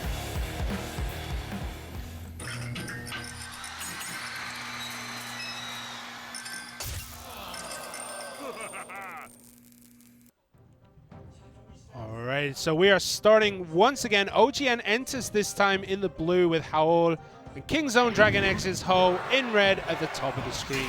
Dropping that giant right from the start, but a good counter. But with the P.E.K.K.A. Yeah, but it's what comes behind the giant which is going to be important against the P.E.K.K.A. There's an Inferno Dragon. Really good counter there to P.E.K.K.A. Should be able to take it out, but the giant most likely will drop here. But the deep Dark Prince right onto the other side. Bandit not going to charge onto the hut. Actually gets the Goblin out instantly. Oh, the P.E.K.K.A. keeps just walking out of the way of the Inferno Dragon. A bit of a mistake there on the defense, pulling the P.E.K.K.A. so far to the right-hand side. Which one do you go for the defense? Mega Minion drop, but P.E.K.K.A. is slowly walking towards straight to the tower, getting a hit. One. Probably two, maybe even a third here. Yes! What? Huge damage from that P.E.K.K.A. Ho takes down to 450. P.E.K.K.A. is so strong if you just let that giant figure go towards your tower. 3 shots. Ho is probably thinking, I've got this game in my hands right now. There's no way of losing. The P.E.K.K.A., she just does so much damage when she gets that close to a tower and just wipes the floor with it. Real ghost here coming out. That if that connects to the tower, that tower is done. What can he do to stop it, Bandit? Coming in Good shout, but oh, unlucky there. Finishes it off. Mutual destruction. Still holding his spell cards, I believe. Should be holding a few. Both these towers are really getting injured here. Yeah, 50 damage each, and Miner can just finish this one up right here. As that's going to be the finishing blow onto the Princess Tower, the first one. Yeah, that P.E.K.K.A. did so much work on that tower. 2,000 damage in 3 hits, roughly. And really just put Ho in such a commanding position here. But Bandit does connect to the tower. All these units are connecting here. Mega Minion, Bandit. That tower is now super low. 28 HP left. Mega Minion just manages to tick it down. There is a zap. Finishing it off. Ho has kind of pushed his lead away here. Seems like we're back to even, but Ho has lots of his units. P.E.K.K.A. still very strong, going straight towards the Inferno Dragon here, but with the zap is behind. If they connect, it's going to reset. Zap and resets. That's going to be shots connecting. The Miner doing so much damage. That's going to be 2, maybe even more. But 8 seconds. I think we are about done. We know though what's going to be the result of this game is going to be Ho takes game number 1 with P.E.K.K.A. landing hits after hits onto those Princess Towers. Yeah, P.E.K.K.A. there did so much work for Ho. 3 hits on both towers is nearly 2,000 damage, maybe just a little bit over. And my goodness, does it make quick work of anything that stands in front of it. That's why it costs 7 elixir. Compared to the giant who is pushing slowly but goes straight to the structure, P.E.K.K.A. will do so much more damage instead.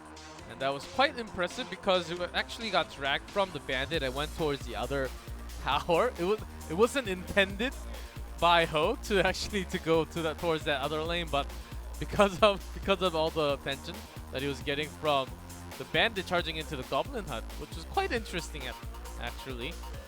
Yeah, how his attack that took down that tower worked really, really well. Everything just managed to connect, but Ho just walks down the other lane once again and just takes it out. And I mean, what do you do at that point if you're Ho? Once you have that much lead, and he didn't really even have to use the zap to reset the Infernal Dragon damage. He was actually getting dragged by the P.E.K.K.A. Distance was long enough to actually have that reset by its own, by the distance. So Ho just waiting for that moment, getting super patient.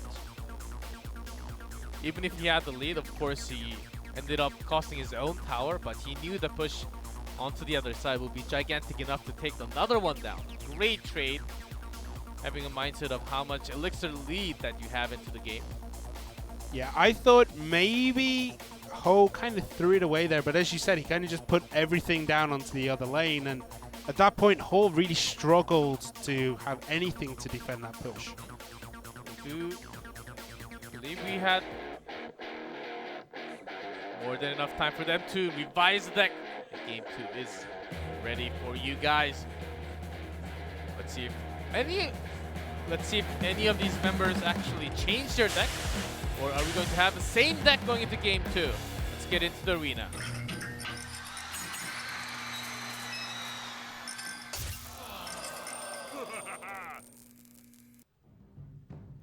Okay, so Howl in the blue for OGN enters. Ho in the red for Kingzone Dragon X. Goblin Hut comes down for Howl here. Zappies once again for Ho. It looks like Ho is going to play the same deck as game number 1. Only Zappies, so let's see. There's the Inferno Dragon, Bandit. Guards this time for Ho. Good defense there against that Bandit, making sure that it doesn't do too much damage to the Goblin Hut. Inferno Dragon drops really easily here. Yeah, with the Mega Minion doing tons of damage. Dark Prince, we are seeing, we may actually be seeing the same deck coming out from once again in game 2. Musketeer there. Dark Prince doesn't quite manage to knock down that Goblin Tower. It does get one more spawn off before exploding into splinters of wood and a graveyard. Zappies come out on the defense for Ho, but they're, I don't know if they're enough. So much damage being done there by both Poison and the Graveyard. Down to 1,380 on that top right tower. Takes some time. It took some time and lots of elixir costs actually spent, but good of a trade, and you did a lot more damage. Oh, not really having too much other than Zappies to counter that Graveyard. So you gotta be, do you really hold that Zappy to counter the attack from the other side, or do you go in for your own attack as you have the Infernal Dragon? And likely the case, you want to connect your Infernal Dragon to the tower. Battering Ram this time, not the P.E.K.K.A. that we've seen. So Battering Ram connects on that Goblin Hut. That's rather unfortunate here for Ho. Still hasn't damaged any tower. Because you can't really have anything else. The Bandit, the D-Prince oftentimes used as a defensive tool also. Oh, the Bandit, instead of going after that Musketeer, went for the Graveyard, went for the Skeletons, and that just allowed that Musketeer to do 3-4 free hits here So that's on like that tower. the 7th charge from the Bandit, actually going straight in to the Goblin Hut now. Musketeer doing tons of damage will be enough to clear that one out. Once again, Ho's attack just hasn't connected this time. Yeah, this is very hard counter by Howl. And because he has lots of units, they can actually cancel the charge, will take damage, but he has lots of the other ones to take Barbarians damage from that Battering Ram dealing so much damage onto that tower. Now the Zappies are connecting, and they are dealing so much damage. Down to 400, 333. He does have the poison to finish off the game. Howl is, I believe, he had the spell ready to go. There's a charge again. Will this charge connect? No, it's not. It's going to go for the Goblin Hut. That will finish the game. Howl pulling it back here. Game number 2 going his way. Little bit of a change from Ho. No P.E.K.K.A. this time, as he had all in charge with the Battle Ram instead. It was a different deck. It seemed similar with the Dark Prince and the Bandit landing on. Yeah, it was a very similar deck up until probably the last 2 cards, which were Battering Ram, and I missed the other card that he was holding. But different deck, didn't perform as well as Ho would have hoped. And Howl takes the win with a pretty decent showing. Graveyard, Poison, really powerful. Yeah, Graveyard Poison, still very powerful, but I think Ho, if he used that Zap is not in the middle, even at the end, maybe behind his own Princess Tower, to take out those Skeletons, I think it could have been the best way of defending. But he tried it once. I think the first time the Graveyard came down, he tried to counter with the Zappies and still lost about 800 HP on that tower. So he had to he ended up dropping that Dark Prince to just clear lots of Skeletons out with every attack. Even a Bandit spent on the defense, which was quite unusual to see. That just means that he was lacking all the units. He did not have guards himself. He did not have anything like an archer to actually counter that Graveyard, as we saw from Expo Master, to counter it very well with just single archer against that 5 elixir Graveyard was a great tool to counter it. Gives you such an advantage as well. Just you have, like, once Graveyard is finished and those skeletons are dead, that's 4 elixir just disappeared. But if you defend it without taking any damage, you suddenly have that 4 to go push onto the attack. That's right, and Ho was actually using that pretty well. The battle ram off to the other lane, trying to do some damage, at least spread that out in between. I believe we are on screen because it is not because we look so good. It is because we're having some delay from a player, and maybe we're having the technical esports term, which is toilet issue. Oh, really? It's one of those kind of issues? Yeah. Well, that doesn't surprise me. Like, It's very technical, advanced technology. In 2018, still having toilet issues. Of course, everyone's got. we're all one of- human. yeah, we're all human. We make mistakes, and I don't think it's a mistake to need to go to the bathroom, though. Like, well, not just I'm not talking about going to the bathroom, but we all make mistakes, and things happen, and we can't predict what's going to happen in the future. You never know if you're up against a Sparky next time or Elite Barbarians next time. don't talk about Elite Barbarians. I have PTSD from being like, back when I was like, what, level 7, level 8, and then suddenly you're against people with like level 13, 13 E-Barbs, and you're like, please, master, no, don't hurt me. Well, that's where you bring that tornado along with some goblin or any of the small units are pretty fine. Guards actually work Guards super are well pretty against those elites. Yeah, it is There are true. lots of counters. There are too many counters, but once you're faced against a really good person who would hold that forever, and then make sure that they have a lead, and you can't really defend anything against it. Just pop that right off with the rage on top. Also, when your GG. guards are like at that time, I'm like my guards were only like level 1. So I mean, When guards just came out. yeah, like it's just too hard. Like I was low level. Like during my low level times, I would be facing people with like level 11, 12, 13 E-Barbs going against like my level 3 wizard or something like that, and it's like, So I have that PTSD every time I see them. Like everything just goes black, and I'm like, Oh, wait until you max out some of your cards. I maxed out my Zap. I'm about to max out my Tesla, but I need another 1,000k gold, and I don't know when I'm going to finish that at all.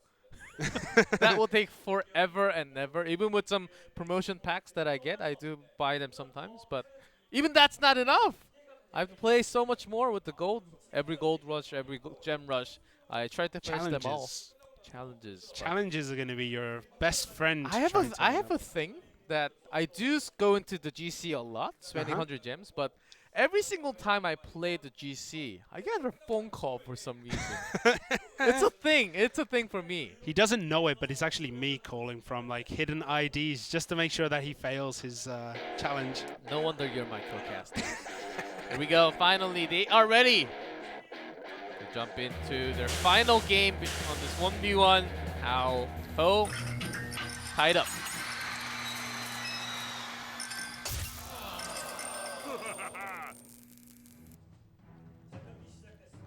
Okay, Howl in blue at the bottom of the screen, Howl in red at the top, and Howl drops down that Goblin Hut straight away. Maybe it's the same one from game 1. Could very well be. The Musketeer here, oh, Minion Horde this time. We didn't see those in the first game, I believe. A Miner, so he's going for this kind of chip style once again with the Miners. Probably we're going to see a Poison here just to, you know, slowly chip away at the tower. Guards. Ice Golem only a few units from How. One hit there. Yeah, well Nothing- defended. Yeah, nothing too severe. One hit from Elite Guards. Not too bad. Elite Guards. It's guards. Elite Guards? Is that a new card? Spoiler, people! Hey, Simon, teach me all about it. I'll be ready. I can't even imagine. Dart Prince here is just charging down the lane. Gonna take out one goblin. I think there's the chip from the poison, but Dart Prince drops a bit too easily. Doesn't even look at the tower. And after looking at those chip damages, I think we're about to see that graveyard. Yes, I was expecting that, but a lot more of the small units. There's a poison here, of Spear course. goblins as well, but the spear goblins got poisoned down, not able to defend. Still very, very even here. So we have Ho playing goblins with a miner. pretty strong deck, and Ho is- they're all his favorite cards Ho as is well. having his miner right now, waiting for his opportunity. He was using a lot of his Goblin Gang, also Spear Goblin to defend, bringing down the hut to have your maximum push, but off focusing onto different lanes. Let's see how they want to focus on this one. Doing 50 damage each. There's a miner now. When we see, oh, the Ice Golem unfortunately was not in the right place to take the attention of the miner. But Ho actually says that goblins are some of his favorite decks. Both poisons come down onto that tower, making sure that the skeletons are not going to deal too much damage, but also the chip is going to keep coming from Howl. That was a big waste of poison from Howl, actually. So this push from Ho onto the left lane, great log to take care of the most goblins. They're still in there. Look at how many they have right after the log. It's not enough. Poison was just used. Great log bait there. But again, not much hits the tower. That Ice Golem takes so much damage out of any kind of push here. Miner for Ho on that bottom left-hand tower, dealing a lot of damage, down to 900 HP. But over time, Howl's Goblin Hunt was actually doing the same amount of damage, 50 every time, even more with the Graveyard and the guards coming in now, doing some damage. Poison to counter the Graveyard, but landing few hits from the skeletons. Just a few though, not as many as would happen without that poison. And this tower is taking a lot of damage at this point. The Miner, once again, chipping away at that tower, 424 HP to 982 remaining. Yeah, down to very low as Dark Prince once again approaches, and the Graveyard has to be stopped with a poison. There we go from Ho. Counter it. Making sure nothing is getting through here. That Mega Minion, though, might get 1 or 2 hits. Gets distracted by the Dark Prince. It's going to walk off into the middle of the arena. Just making sure your tower has enough to actually survive for the rest of the game. It's the Miner again in 2. Almost 3 hits there. Not as much as before, but still the poison damage is going to get it very, very low. And that is Howl's tick out. What? Oh! Tower is down. Just the finishing blow there. As he had to just bring it down. It was very low in HP. Goes back to his seat immediately. Says, I won. I'm going back. No winner celebration this time. No tongues out. No taunting his opponent. He just straight away sits down. That's it. I'm out. Once you know that you have won, you have got that tower down, just press that home button and then you're off to go to the real world. My job here is done, boys. No more from me today. I got my trophy. And that's it. I have all 4 chests. I don't need to play anymore. But once you need more gold, you need to keep on playing. I remember back when we started playing. You started playing actually. You were like, I have 4 chests. Why do I have to keep playing? No, I was actually opening the chest with the gems, which was not the smartest move. And we have the highlights here for the first set. Yeah, Miner works really, really well for Ho. We really like to see this chip style come out from these guys. Kingzone, most of their 1v1s have been chip damage orientated. That's the play style of lots of Korean players. And here we can see 28 HP remains on that tower, but with the P.E.K.K.A, with the flying machine, Miner here, Zappies, there was just too much there for Howl to defend, and it just drops instantly. Ho just waiting for the move. Grins on his face with that zap. Knew that was coming. Chrono Dragon not really the biggest threat against my P.E.K.K.A. Had the zap to reset everything. It's game 2. Howl had a major comeback with the Graveyard and the Poison spell. It's first time showing it in today's set, and Howl just kind of walked away with it in that one. But set 3, Ho just went to town on that tower all the time, chipping away. Finished it with a zap, I believe. There was the Miner. 1, 2, poison as well. Poison was bringing it down, and the zap was enough to finish tower down. That Graveyard was almost enough. It got it down to 1 HP before that last poison tick destroyed that Princess Tower. That was 1v1 going towards Kings on Dragon X, the winner from that first set. Now we're moving into the second set, 2v2. We have players from OG and Entus, Q Mills. 5,824 trophies. And he actually played 1v1 last week. Played He's the winner. Tombstone. Yeah, But Poison. their 2v2 looks very weak though compared to the other teams. He lost both of his 2v2. Was trying Field of the Tornado, I believe. They were the ones actually using Field of the Tornado, making a mistake using Tornado at the same time. Yes, and he's actually really good with P.E.K.K.A, which is pretty good in 2v2. But overall, OGN Entities 2v2 has just not quite been there yet. There's Astro, also played in 1v1 last week. He played against op.ggsk. He ended up losing the set, but mainly played... His one win was with an Expo deck, and then he lost with the Expo deck as well. So I think there's a lot to see here. We're not going to see, I think, Expo in 2v2. Oh, I'm pretty sure you're right. We don't really get to see any of the structures, maybe a few summons. Tesla is a defensive tool.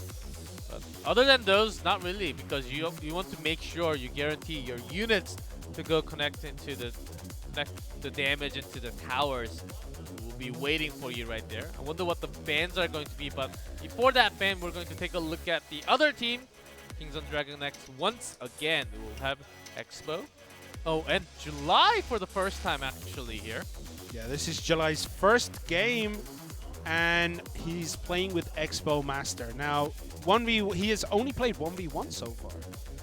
Poison, Log, Mega Minion. He's just really good with pretty much anything you allow him to have. Easy Expo Master. He is. Is he going to? No, For not in 2v2. 2v2, surely. That would be almost suicidal, I think, at this point. Like, that's like, as you said, you want to make sure those structures hit into the tower, and 2v2, there's just so many bodies you can throw in the way. You can throw skeletons, skeleton army. You can throw pretty much everything in the way, and that Expo will never even lock onto the tower. But here's July. Favorite cards: Lava Hound, Goblin Gang, Mega Minion. I can see Lava Hound being used here. Yeah. So we're looking at the ban cards. What are we going to see? Tornado and Poison. Interesting. Two of the most powerful spell cards we see in 2v2. I'm loving it so much. The spell's gone, which I think we saw yesterday. Also, let me just look at my 2018 technology. Yes, we he did. has a spreadsheet. Between kicks. Hey! The way I said it sounds much cooler. But Tornado Poison was banned. Between kicks and AHQ, we ended up seeing lots of Golem with Night Witch. And pushes happening just with the Golem, just pushes after pushes with Inferno Dragon. We didn't really get to see any other field of spells. Lightning spells, but not too many times, only once or maximum twice in a game.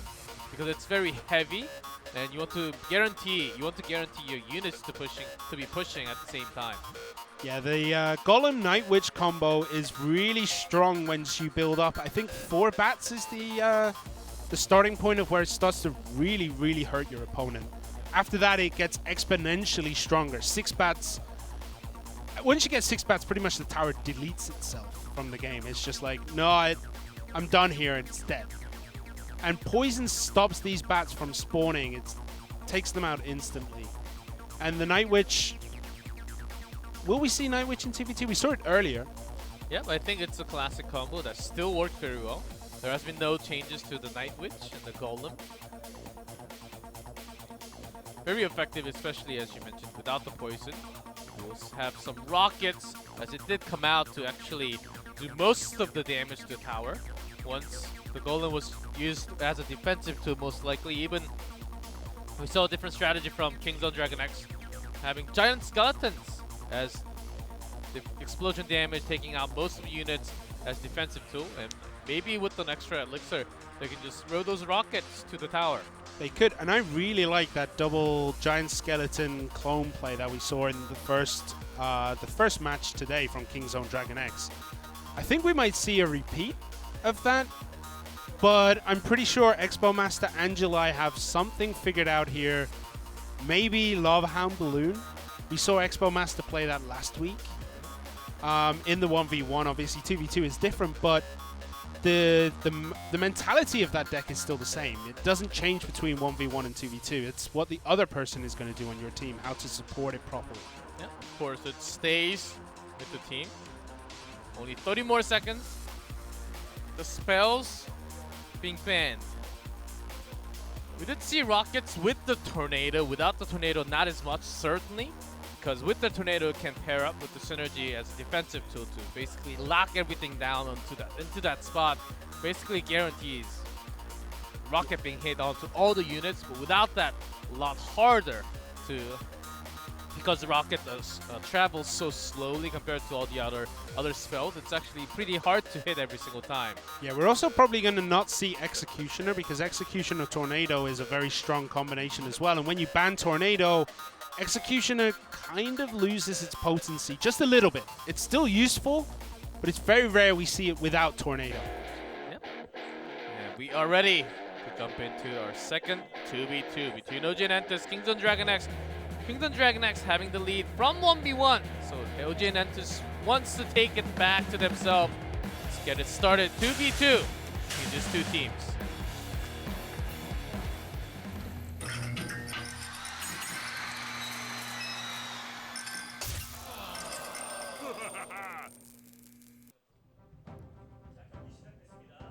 Just reminding you guys, bans, we do see at the bottom of our screen, Tornado and Poison banned. Take a look at the cards. Night Witch, as predicted. It looks like OG Witch? and Entus took a note out of Kingzone's game plan for match 1 today. Double Giant Skeleton, Night Witch. Will we see the clone spell though? That is so much stuff there for Kingzone Dragon X. Having the maximum value clone, he's about to just summon it, trying to use it right now whenever the time comes. There's the miner being spawned, going straight into the tower, doing some damage now. Not the Night Witch, a Witch coming out from Kingdom Dragon X, delaying with the skeletons. They do, however, both have Night Witches in their hands. So this Golem double Night Witch clone, I can't even imagine how they're going to figure out this push. But there is the Golem, drop down at the back for Kingzone Dragon X. Golem, Night Witch, and Witch with the clone. I have never even heard about this deck. It's going to be interesting to see if they can get it to work. We haven't seen it so far. They didn't put down the clone potion that quickly last time. Inferno Dragon locks on to the Giant Skeleton. There's the clone. So many clones. Fireball actually quite misses somewhat, but the explosion damage will take care of the most of them. Another clone comes down from Kingdom Dragon X. Golem actually securing a hit onto the tower once and getting that explosion damage on top. Like there is a couple of bats there too. The bats are going to do some work on these elite guards. On these guards, but not on the tower. But we're pretty even right now. It looks, however, that OG and Entus is going to have a little bit of an advantage after this push. So even though Kingdom Dragon X, they were using lots and lots of clones with multiple units, tons of units to come down, they didn't really do too much damage. And instead, OG and Entus is the one with the defending giant skeletons. The miners doing tons of damage to the tower, sneaking in. So we see the Night Witch, Golem, skeletons, bats from the spawns, skeleton barrel. This is so many units coming down, but the bombs from these giant skeletons are just going to wipe out so much. How many units are there in that small point? But golems are diving in. These are the real ones, not the clones. And the real ones barely even get to the tower to deal damage. Actually doesn't do any damage. Barely scratches onto it, but Miner doing tons more. The one behind the back of the bat is trying to do some damage, but going it down to 96. Gets the tower down. Will be a win secured by OGN. There was just so many units in the middle, and the double giant skeleton, like the bomb and the death bomb there, just wipes out all of the push from Kingzone Dragon X there. And I think they got a connection onto one of the death damage, explosion damage. That's why the tower went down so quickly, just with the miner. And we're going to have a timeout called here. I'm going to assume it's from Kingzone Dragon X at this point. Very likely, as they would love to have 2 wins from 2v2 and secure their win tonight. And that's basically their goal, the final matchup tonight. Maybe they're regretting doing the double giant skeleton clone push from earlier. Maybe it does seem that OGN looked at it and went, okay, we can do that. They can do the same, and they have been ready for that strategy. Golem, not as powerful. There was not too many of the infernal damage from OGN to defend against the Golem. It was mostly the damage coming out from the bomb, from the giant skeleton. Seems like that was more than enough with the clone. Double skeleton, double giant skeleton, double clone, so make that 4. Damage numbers Lots of off the explosions. charts, yeah. And once at a point, we saw like 100 units being cloned at the same time from both teams, And then it's just, which was insane. And one fireball took out like 30 units. and then the death bombs took out and the other 70. Like, so much damage. So this in game was those. quite explosive, I would say. Oh. Well, we still have 43 seconds left of this timeout. What do you think they're talking about right now? Can you lip read Korean? Yes. G-Cleb is a great guy. I know that's right. That's clearly not what they're saying. Clearly they were saying Simon is a great guy, not G-Clef. I could tell that from here. But OGN Entus, will they stick with the same deck, do you think, at this point?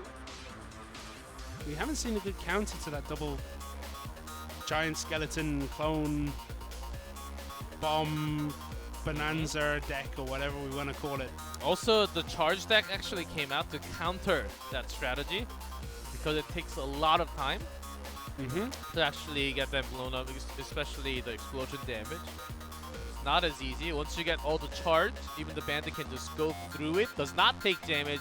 In the meantime, it's charging into unit. So, and the battle ram goes straight to the structure, so maybe the charging deck could be an answer against these. And we are ready to jump into game 2. If OGN takes this game 2, we'll be back to 1-1 set score. But comeback from Kings of Dragon X could happen here as we go into game 2 between these two teams. OGN Entus having the lead in 2v2 right now.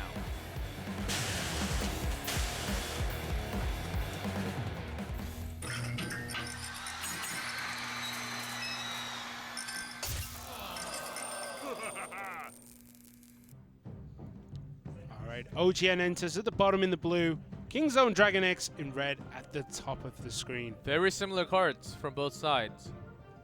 I don't think they changed too much. I don't really see big of a change. It doesn't look like there have been any changes. They are running the double clone spell, Kingzone Dragon X. There's a Night Witch. Unfortunately, she's getting a bit lost walking around that tower. There's a fireball to clean that up. Night Witch does have a little bit left, but not enough really to do too much. Great damage to start off, down to 1922, below 2k with the miner and the fireball, just enough to get about 500 damage done there. The giant skeleton with the Night Witch behind. Interesting choice here, but the Golem is just going to walk through, I guess, because the Night Witch, there's the clone. The Witch isn't dealing much damage. There's another clone. It's hard to tell what's going on. So many bombs exploding. The Golem actually splits before even reaching the bridge. Because all the skeletons, even with those two, even with the double clone, was going towards that tower closely. Even one damage explosion, if that catches onto the tower, was going to be massive damage connecting. So Kingdom Dragon X had to make the decision to use their own clone the same way. That's what it's looking like here. Miner again doing some chip. The only card for Kingzone at this point is that Golem. So it is going to deal decent damage. The Baby Dragon does connect as well. Incoming Fireball to take out the Flying Machine, and there is still nothing here for Kingzone Dragon X. Ooh, Baby Dragon actually does a ton of damage, down to 3 digits.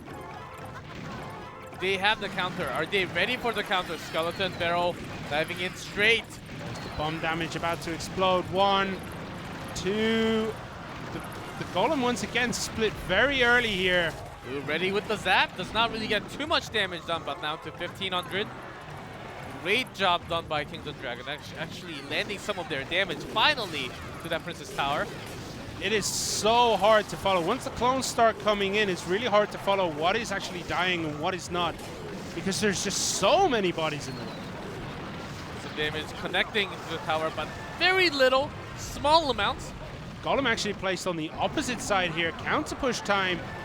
Giant Skeleton, it's getting very, very close to that tower. There needs to be something there to keep it away. Damage will connect to the tower. That's going to take it out. But at the same time, Kingzone Dragon X are dealing a lot of damage down onto that tower. Massive push. Look at the number going down to 264. That is not enough though. 63. They need one more. Zap. There it goes.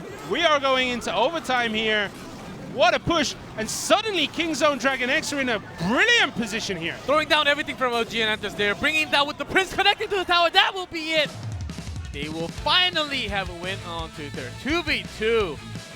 Great strategy, just pushing up with the speed of the momentum, just pushing in everything, placing the Prince as close to the tower, just so they can have a counterattack right after.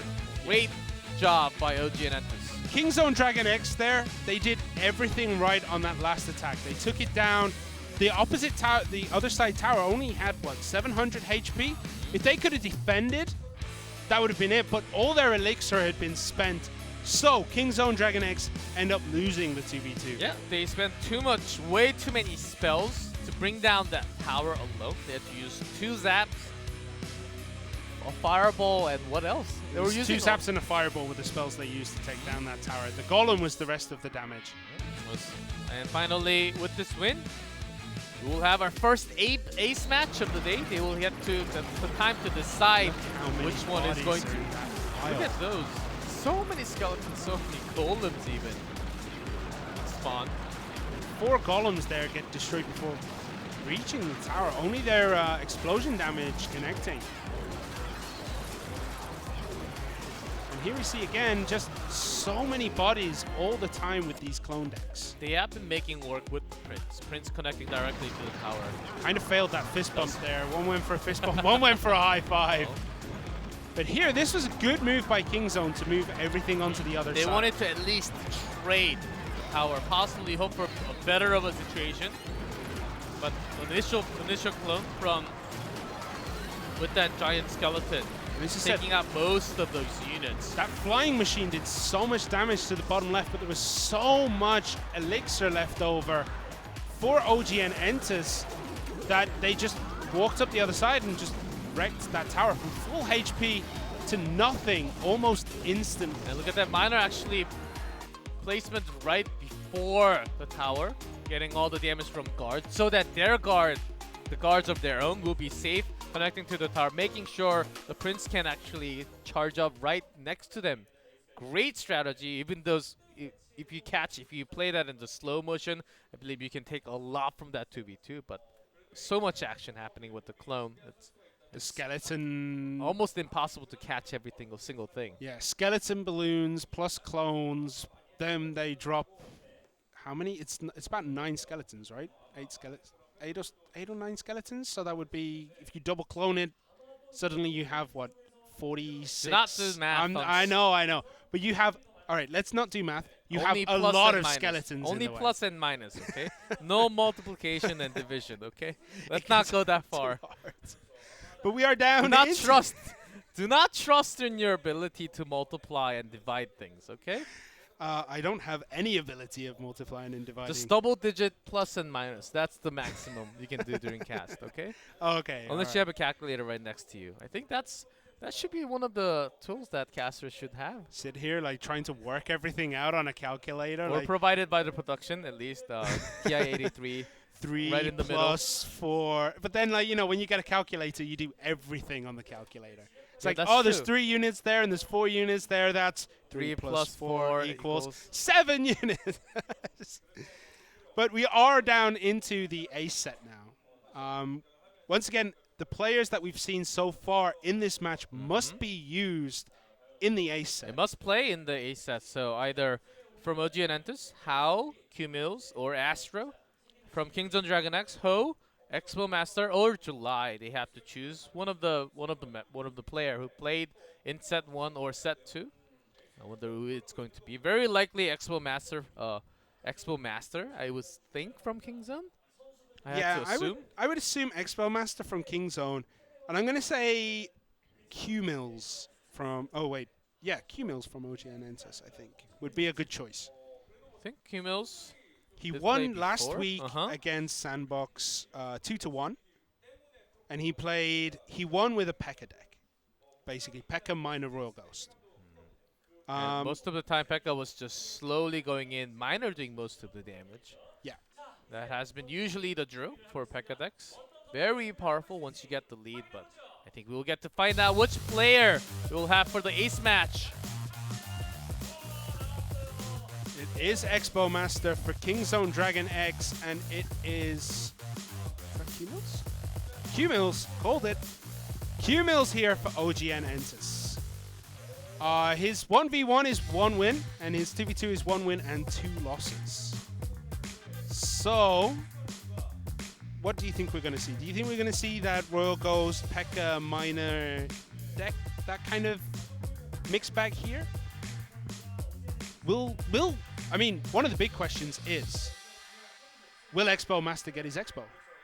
That's the thing. I think we can tell a lot more about what they're going to do after looking at the ban cards. Still not in effect. But Expo keeping his chill after dropping his very first game. He was able to come back after against Jin TV for op.ggskeleton, the very first 1v1 of today. Yeah, that's his first loss so far in this tournament. 2 wins in game 1v1. loss. Yeah, set loss. It's his first set Oh, loss. set loss from 2v2, yes. Yeah. But he has been mostly for 1v1 player. I believe that we're going to see a lot more of Expo Master in 1v1. That's why he's out for the ace match as well. Let's take a look at the ban card. Expo Master. Banning Collector again. That's 3rd time in a row. He did this a lot during the CCGS career as well. Q-Mills banning the Expo. I'm not sure if that's a necessary pick. It's a safe one. It's a safe ban, as it's always not a bad choice against Expo Master. You don't want to compete against the Master. It's pretty tough. So we have 3 minutes now as they change their decks. We saw this in the CCGS career where people were banning, at the very beginning, people were banning Expo Master against Expo because he was an unknown player. No one had seen him play before. So they banned it in the first few weeks. He ended up losing, I think, 1 or 2 games in his first show.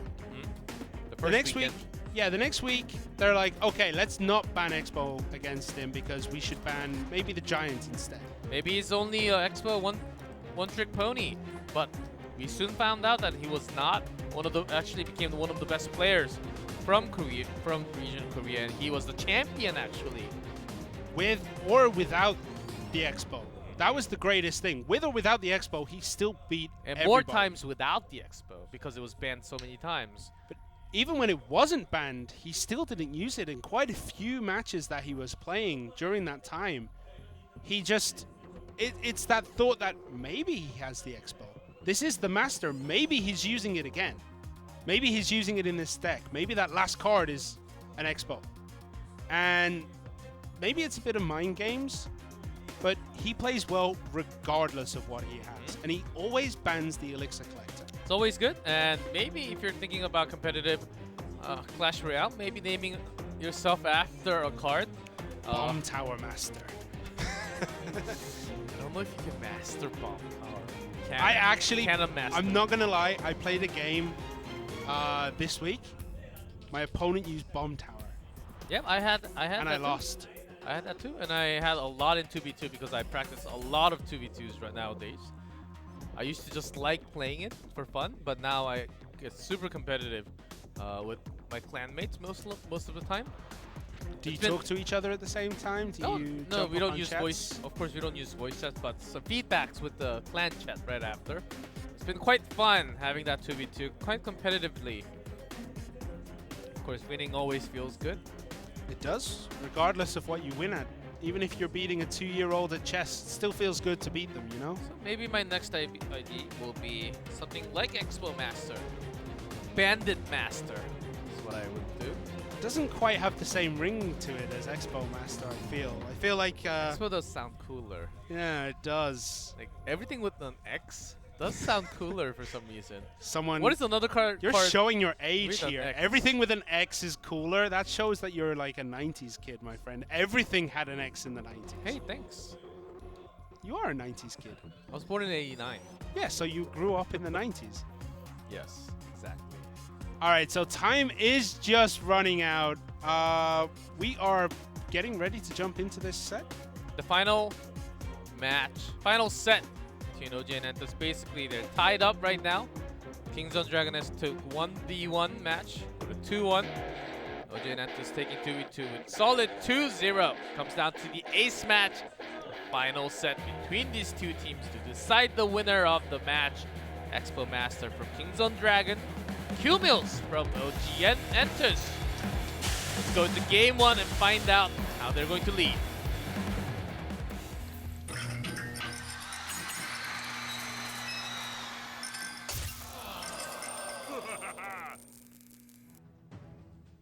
OG and Entus, Q-Mills in blue at the bottom of the screen. Kingzone Dragon X, Expo Master. That's too many X's next to each other. In red at the top. Kingzone Dragon X Expo Masters, and that is just one player. Seems like we're calling on to at least 3 players. Kingzone, Dragon X, Expo Master. Or there has been lots of masters. Like there was a music master from NA, who was very talented, skilled. Finalist in the CCGS World Finals. Ended up narrowly losing to Sergio Ramos in the very last Very game. young in his age, also, I would say. I think he was just on the cusp because there was a 18-year-old limit, right? If I remember correctly in CCGS. It was around that age. Just about managed to beat it. But both players now waiting for this double elixir mark by the look of it. Yep. Potentially also because it's because Elixir Collector has been banned, and that's what we see oftentimes from Expo Master. Maybe he's just going to stay with that ban for a long time, as he feels pretty confident. Unless that happens, unless that card is in play, he is very likely going to win. That's how he feels. That's how you should feel after having the ban. Yeah, Q-Mills has never played Expo and never played Elixir Collector in his 3 matches, in his 3 sets so far.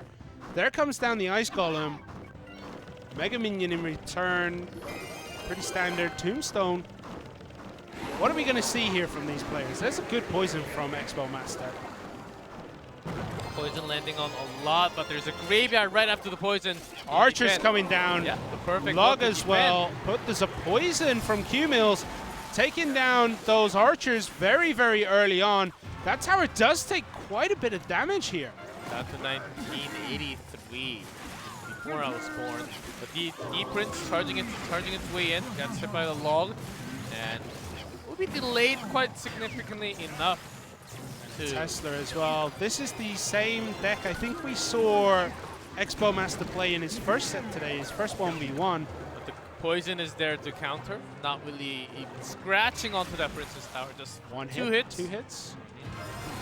In total. But Tesla has been a card that Expo Master really likes to use as a defensive tool. Probably from when he does actually get to play the Expo, like Expo Tesla is a really good combination. And maybe he realized like Tesla is actually super strong in defense. It's so good. And there is Expo Master's graveyard in the poison again. 1 hit, 2 hits, 3 hits, 4. Quite a few hits here from that graveyard. And Expo Master does not really use the poison Archer just enough to defend against that graveyard. Once again, a great tool. He has everything in plan. I believe Q-Mills is looking to bait some spells to change the cycle a little bit here. Both graveyards coming out for No both Archer players. this time.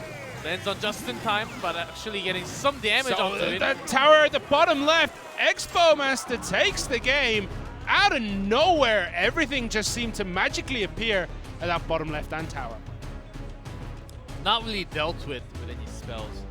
Really tough. I think he was focusing onto the right attack a little bit more. Just didn't realize that so much was hitting, connecting with his tower. And Q-Mills loses the first game. Expo Master also using the Tesla, knowing that most of the damage will just come in from the graveyard. If he just blocks everything that goes through the bridge, just making sure you have that Princess Tower secured for defense instead. Having that Tesla dropped before was actually a very good use of how he can also cycle his deck, not just holding on to a card forever that was not going to be used. Yeah, Tesla is a very, very good defensive tool, purely because it one-shots minions, one-shots goblins, pretty much. We were playing earlier, and our Teslas were taking out each other's Xbows. Tesla does a lot of damage to Xbows, actually, surprisingly. And all around, like, the Tesla Tower is such a good defensive tool. Yep, against the Hog Rider, against anything that charges in, even against a Valkyrie, pretty good card to actually defend. If you put it right in the center, Hog Rider will get drawn into it. Lots of units will get taken out just by the Tesla. Even Elite Barbarians, not too bad. So all around, are we advocating for more people to use Tesla Towers here, or do we want to try and keep this a secret between us? And let's make it a secret, because I'm about to level up my Tesla to 13, and I want to use it as long as possible before it gets nerfed. So, by the way, we never said Tesla is a very strong card. It's a very good card, very balanced. protecting your own interests here, G-Clef. Don't want to, ruin your strategy that you've been running pretty much since last year. Of course, just to entertain you guys. Want to be fair to all all the players from all around the region. As Expo Master is basically the only Korean player using the Tesla, with others not really preferring. I think it really comes down to because he used a lot with the combination with Expo. I think he really knows the value of the Tesla, where and when to place that structure right in the middle, doing some damage. At the front, protecting something that's going to push through that might not be able to attack air against minions. Yeah, against air, sometimes pretty tough when you place it right next to the river, because it comes directly at the Tesla Tower and gets destroyed pretty easily. But once you know there's no air and all the ground units has to come around the bridge, it takes some time. I think he knew that the moment the Greybird was dropped down.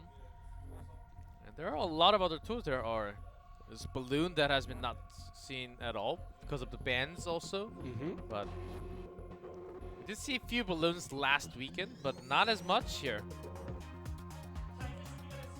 I believe we are ready. Might be the final one of match 2 if Expo Master is able to get a grab onto this game number 2. Maybe Q-Mills coming back strong after the time to revise their deck. Game 2, here we go.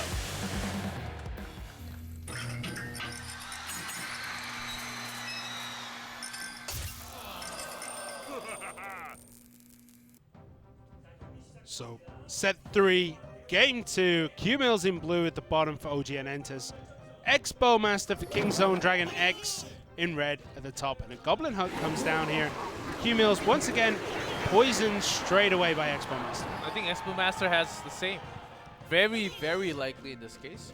Having poison to damage on the tower plus the hut basically means he wants to do some chip damage. And he does have the poison again. Dark Prince, actually a different one coming out. We see so much Dark Prince and Prince.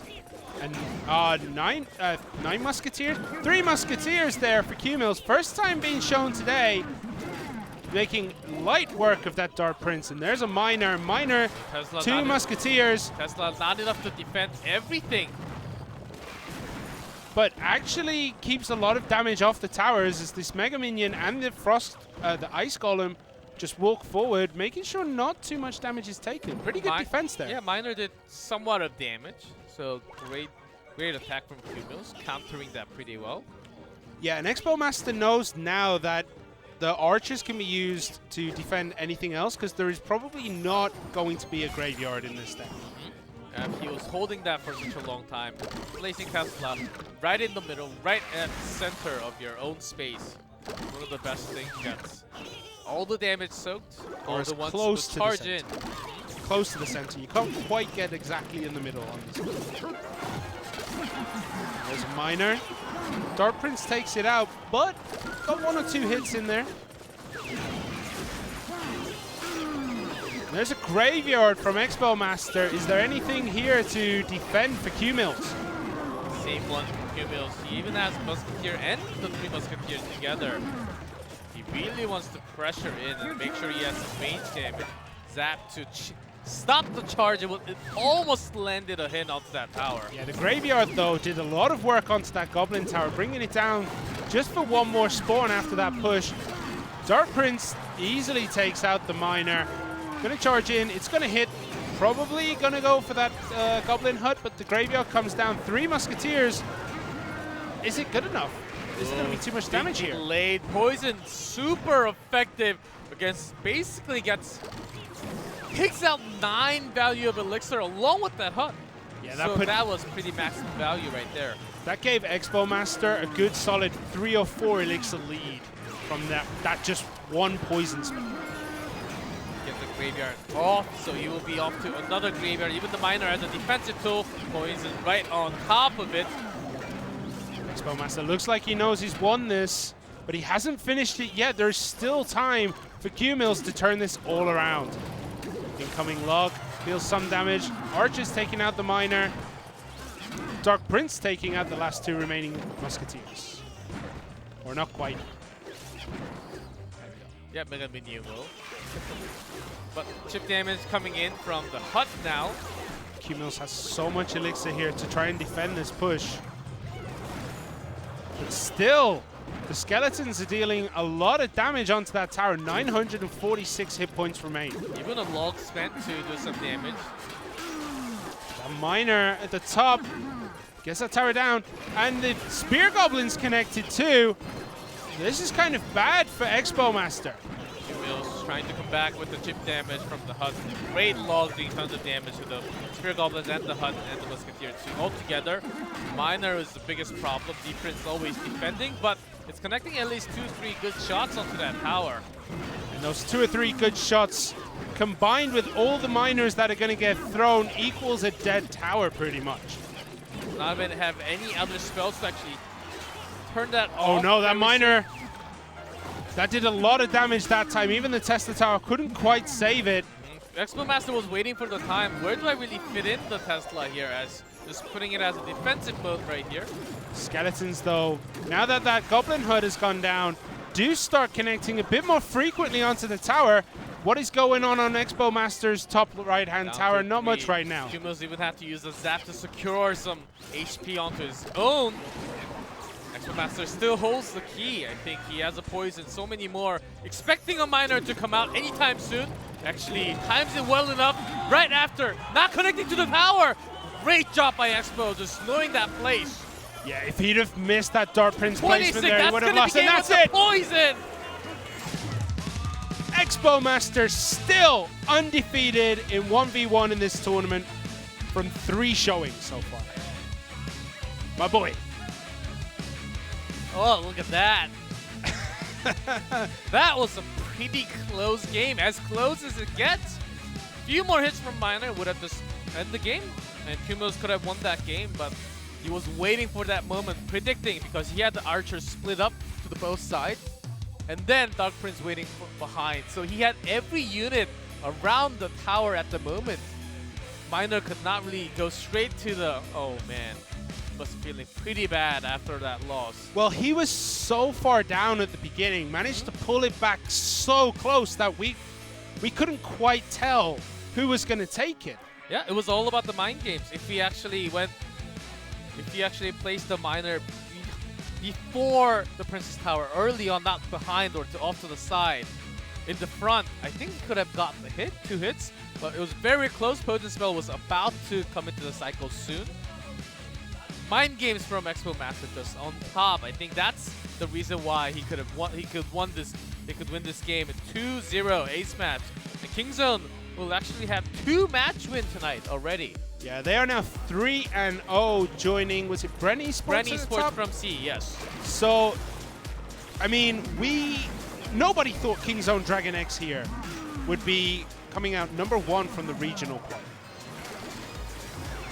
Nobody thought that. Everyone thought that this was one of the weakest teams in the Korea division, the Korea area, and they've come out on top. Yeah, lots of the Korean community were saying, oh, OGN is not too bad, Kingdom not too bad, but Sandbox is pretty strong. And those were the general impressions of the community. As we had lots of new players coming into the roster as well. Gonna be the highlight. Set number 3. And that was game 1, this is game 2. So game 2, very much the same deck from Expo Master, but 3M deck coming down from Q-Mills. And when you ban the Elixir Collector, you don't really expect to see 3 Musketeers that much. It's such a heavy card. Once he used that poison onto the hut, the tower, and the 3 Musketeer, I actually thought it was over already. He's got so much value. He can push this one out. Wait, look at the numbers. Chipping down. 184. He gets 1 hit from the miner. 1 hit from anything would have finished it up. See, So look there at you go. Archer splitting. He had that all-in plan. Oh, if he'd have With the played zap, it, was not enough. if he had have played that on the left-hand side of that tower, he would have won. I think if he zapped right after the defense, maybe, but I don't think even that was close enough. This Expo Master just being on top of Q-Mills, what he's going to do. Perfect prediction play with that Dark Prince 네, coming out 오늘의 of 두 that. 번째 매치 엔투스와 킹존 we'll bring you the e스포츠의 translation of the 명가로서 interview. 자존심이 걸린 대결 함께 하셨는데요. 그 결과 And with the result, 3연승을 하신 킹존 Kingzone Dragon X having 3 대단하십니다. 그 wins in a row in 비결을 the 제가 match. 지금 한번 파헤쳐 보도록 하겠습니다. 승리하신 호 선수와 And let's 인터뷰 get to 한번 meet Ho 나눠볼게요. from Kingzone Dragon X. 안녕하세요. 안녕하세요. 네, 오늘 두 매치를 모두 출전하셨어요. 힘들진 You were in 않으셨나요? both of the matches. 예, 연습하는 게 Was it a tough 너무 time for you 재밌고, today? 네, 그렇습니다. It was pretty hard to actually have practice. 엔트리 선발 All the practice time, but the games were good. 100%라고 들었어요. 감독님이 많이 신임을 하시나 봐요. And 예, heard that you're having 저는 100% win 저희 팀이 rate so 강한 far. 이유가 감독님 덕분이라 I 생각을 think all the 하고 reason why we're strong today, 잘 and 따르고 배우고 previously also, 있습니다. it's because our 그럼 coach 감독님께 has been working 한마디 so 해주세요. well. Would have shout outs to your coach? Being a little 감독님 열심히 하겠습니다. work very hard, coach. 그러면 이제 한국 팀과의 경기는 모두 끝났잖아요. And that was the 다음 last 주 one 일본의 경기에 against the 가신다고 Korean 하는데 견제되는 teams. 선수가 You're 혹시 going 있으신가요? against Japanese teams right after. Do you have any teams in mind? 딱히 없습니다. I don't really have any teams. 되게 자신만만하신 My 태도이신 mind 것 against 같은데 Japan. 이길 가능성 있다고 보십니까? Against the Japanese Yeah. teams. 계속해서 승리하도록 I think it's 하겠습니다. possible. We will 그러면 try to win as 일본에서의 much as 경기 possible. 각오할 Keep on 말씀 going with the 부탁드립니다. winning streak.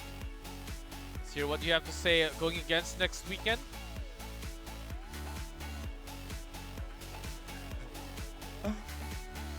He's just so happy at the moment. Doesn't really have any other words. 파이팅 할게요. 네. Lots of fighting 그럼 spirits. 마지막으로 That's what he 킹존하면 needs. 아주 상큼발랄한 세레모니 아니겠습니까? 마청으로서 Of 상큼발랄한 course, that's 세레모니 the 한번 oldest 보여주세요. from the team. Let's see your ceremony, the winning ceremony once again. 네, 인터뷰해주신 호 선수 감사합니다. 네, 이렇게 해서 무패 A little bit 행진을 less 이어가고 energetic, I would 있는 say, 킹존 compared to the last one. 다음 주 일본에서도 활약도 Seems a lot 많이 shyer than the other 기대하겠습니다. players in his 저는 team. 잠시 후에 세 번째 매치로 다시 돌아올게요. 안녕. That's it for the second match. We will be back with the third match between op.ggskeleton versus Versus Sandbox. versus Sandbox.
Welcome back to Clash Royale League Asia, and this is going to be match number 3.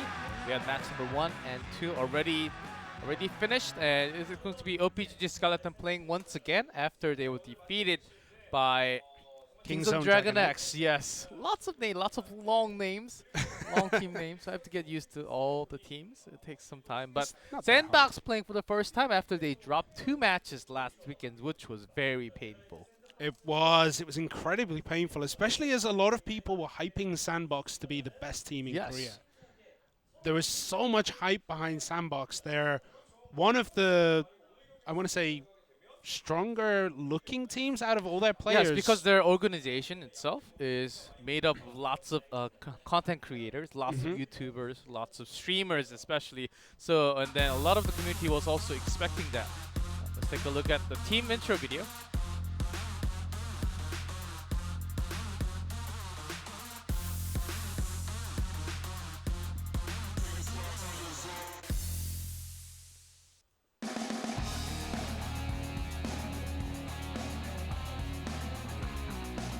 And that's it overall. op.ggskeleton having lots of course, losing. They had their initial win last weekend. Having dropped 1 series, they're off to their third one. Third one, of course, because there are only 4 teams from Korea, having the round robin between each other. We only 3 matches guaranteed. And here we have op.gg's team profile: Chasu, Oichen, Jin TV, and Sungwon. I don't think we've seen Sungwon play so far. We never saw someone in play, and also Dabong TV in play. He's not even here, I think.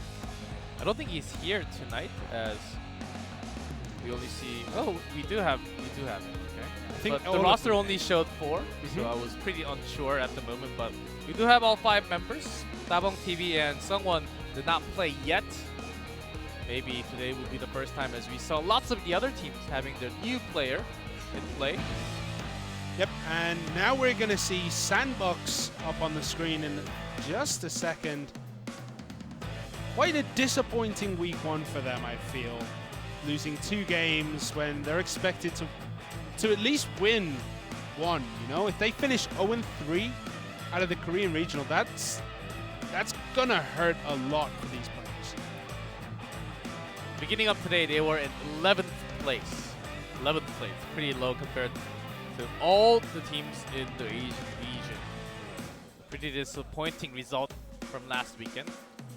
Yeah, Ito, Beaver, Kani, and Shinchu. Beaver is one of the biggest Clash Royale YouTube personalities in Korea, I think, if I'm correct in my research. Yeah, Beaver along with June and Expo Master has also started, I believe. Yeah. And there are a few other content creators. Youngela was another one that we Youngela saw pretty last big. year. He's also casting in Korean every Friday. So, I mean, big YouTube streamers, especially in the Korean scene, don't seem to translate very well into the competitive scene. Yeah, that's right. And also, Jun, who was in the competitive match last year, we do remember him. But he's also a caster instead because he failed to qualify. And that's the competitive scene here, as it's competitive. You lose, you don't make it. Maybe you can try out for next season, but that's it. Having the better players for the team. That's always the case. Here comes Jin TV. This is the second time we see Jin TV today playing 1v1. Last week he played Expo decks. This week he banned Battle Ram against Expo, which was a bit of an odd choice. Both of us felt that way. We didn't really quite get to see Battle Ram in 1v1. Of course, 2v2, we did get to see a lot of Battle Ram coming down. And here's Kani. Kani on the other side. First 1v1 match for him in the Clash Royale League Asia, from what I'm, working out here. So we haven't seen him before. Very popular player, as known as Pakani. Big YouTuber also. I believe he played 1 2v. in 1-2v2. Played in two 2v2s. He won one, lost one. So he must have won against OGN Entus and lost against Kingzone, yeah. That was drill last time, but once he's off to a 1v1 now, maybe he can show off what he's good at. Battle Ram ban once again from Jun TV. Kani surprisingly bans Graveyard instead. What happened to Jin in this last week that has caused him to be so scared of the Battle Ram? There's got to be something behind it, right? It's a bit interesting to see him ban it twice in two different matches today. I think it's also because he has been focusing into the Goblin Hut, doing some chip damage every single time. You just want to guarantee there's nothing coming straight at you. At least something slow, like a Goblin, like a Giant or something. Because Battle Ram is actually pretty quick once he gains the charge.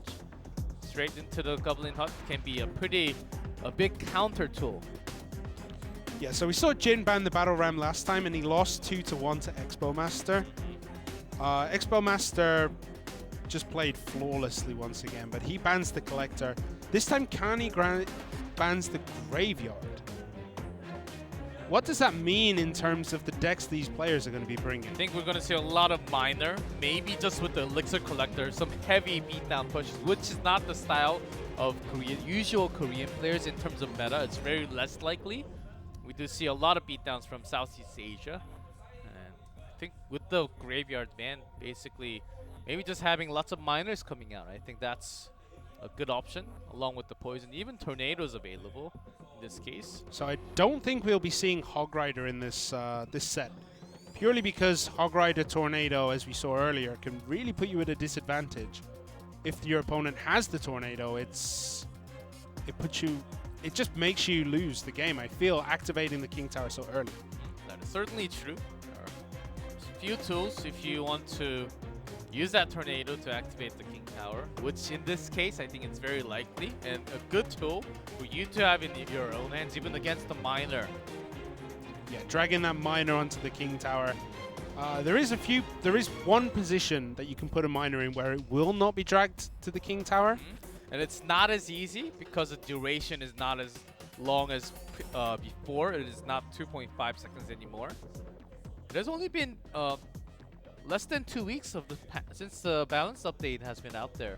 I think balance update was on the 24th of last month, so only 8-9 days since the update, and a lot of players still trying to find the right meta for perfect deck to set out the balance. There were lots of changes. Still Dark Prince, even with the big nerf on the shield, in play in most of the deck, showing what the Dark Prince can actually do.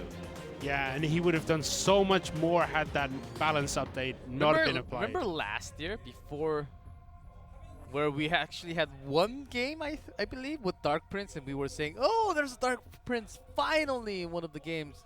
Yeah. Towards the end. Yeah, it was right towards the end of the CCGS career. Maybe even in a show match. No, we saw it in the CCGS career. Okay, it was one. I remember at least one, and I think that was the only one. Then he got buffed, I believe, and then suddenly he's absolutely everywhere in a double Prince deck. Yeah, double Prince has been quite effective, even nowadays, still in 1v1 and 2v2. Very powerful, along with the Poison spell and the Giant. That has been the meta deck. There's so many different kinds of deck you can build around the double Prince core as well. You could bring in the Giant. You could have like a much quicker push with Poison, chip damage. Like, it's such a flexible core inside a deck. Once you have the push, you have a massive lead the moment either one of those princes gets a hit onto the tower, and basically it will be a tough time for the opponent to go against that prince. Doing hundreds of damage each hit has been the tool. Terrible, terrible damage is something that comes to mind back from the days. And the princes do. They just walk through towers like they're nothing. They could probably ignore it and just walk through it, so destroying it on the way. Yeah, going back to the bans, we do have the Battle Ram Graveyard. It seems like Jin TV really wants to take out all the charge units to be out of there. Is Battle Ram the best one to take out, though? I feel like you could ban Dark Prince instead, I but think he wants to use the Dark Prince himself. That's why he's not really banning it out. Of course, Dark Prince, a critical one that's in multiple decks, multiple meta decks. So many, I believe after this weekend, I'll just do the numbers in check, and I think that Dark Prince may just be one of the cards that's used mostly as a key card. it's a staple, basically. You must put it in a deck for your deck to be able to climb high or to be able to defend really well. It's such a good defensive tool. Yeah, competitive, a little different in story compared to the latter, but still in play in a lot of the games. That's how it shows. The card is just so good right now in this patch. The game is ready between Jin TV and Connie.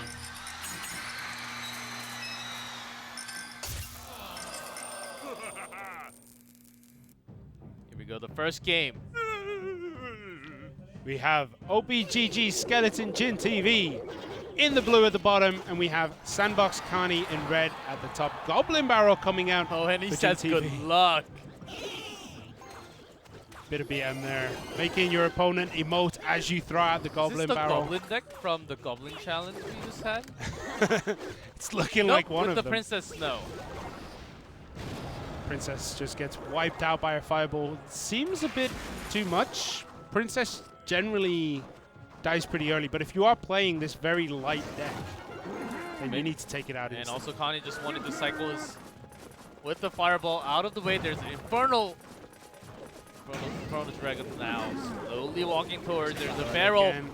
Nothing to defend it at the moment. Minions come slightly too late, taking a Feels- significant damage. Yeah, that's a decent amount of damage done to that tower, but Connie's just hasn't quite pushed through. Connie wanted to save that elixir for the Lava Hound that's coming directly now, taking some damage directly from the Infernal Dragon of Jin TV.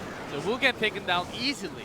So quickly, and the Princess as well, helping to mop up those pups really quickly. Next to no damage taken, and there's a An blue. easy defense by Jin TV. He throws a barrel, knowing that defense from Blue will not be enough. The Look, Inferno Tornado Dragon does connects. not connect. Tornado misses big time from Jin TV, but he gets his tower down in trade. So better of a trade anyhow. Wow. The Inferno Dragon connects to the tower. The tower just dies instantly again. Really sloppy defending there from Connie, I feel. Slow defense, very slow defense, and it had to connect. Tornado had to connect. He had enough elixirs. He wasn't even late on it. He was trying to time it perfectly, which was a little unfortunate, but he got the tower down himself. So Connie onto his own offensive now. Instantly fireballing that Goblin Barrel. In comes the Tombstone. The Inferno Dragon doing some defensive work, but that's not where you want your Inferno Dragon to be. That deep in your own half. It doesn't deal damage quickly. Connie, the only way of coming back into this game is to take out some ground units with the minions and maybe the Tombstone, the guard. Dark Prince Making connected. sure his balloon connects. He's gonna land it towards the other lane. There's the Tornado, pulling it back, easily taken down. But Princess is actually dealing damage onto that King Tower. Dealing quite a bit of damage. Left unattended there. He needs to take a tower. That's probably why. But there's just no push here for Connie. You end up, Princess actually a great bait of a spell. You end up tossing down a log or an arrow or anything better to take out that Princess. And moment he used that fireball, of course also damaging the tower, but using a fireball to take out the Princess alone was a little bit, not too much, but slightly of a waste. It's one elixir waste, basically, at that point, right? It feels a bit, as you said, it feels too much. It shouldn't be that kind of trade. Arrows would have worked as well, log would have worked, or you could just wait until the Princess gets close to the tower and take her out with anything. She's very squishy. Of course, he didn't have any log to really go in and take care of the Princess, but that Princess is a card that you can actually shoot from such a far away distance that the opponent end up using lots of logs to take care of that Princess. Will be a kill. I mean, there's nothing wrong with taking 1 or 2 hits on your tower from a princess as you push something in front of her after she fires. Making sure she's locked onto that tower, then dropping even skeleton. 1 elixir skeleton will take out the princess pretty quickly if they don't get targeted by something else.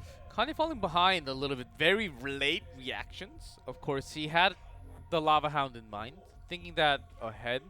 That he wanted to have his units drop down slightly late, but actually gave a lot more chance opening up for Jin TV to do not the maximum damage, but somewhat significant damage from every single barrel that was tossed into the right top Princess Tower.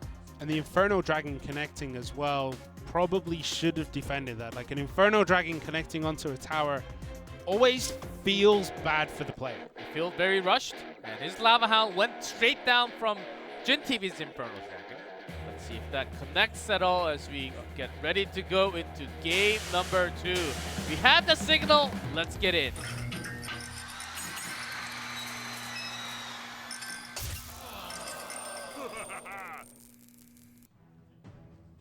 Alright, so in the blue, Jin TV for op.ggskeleton at the bottom of the screen.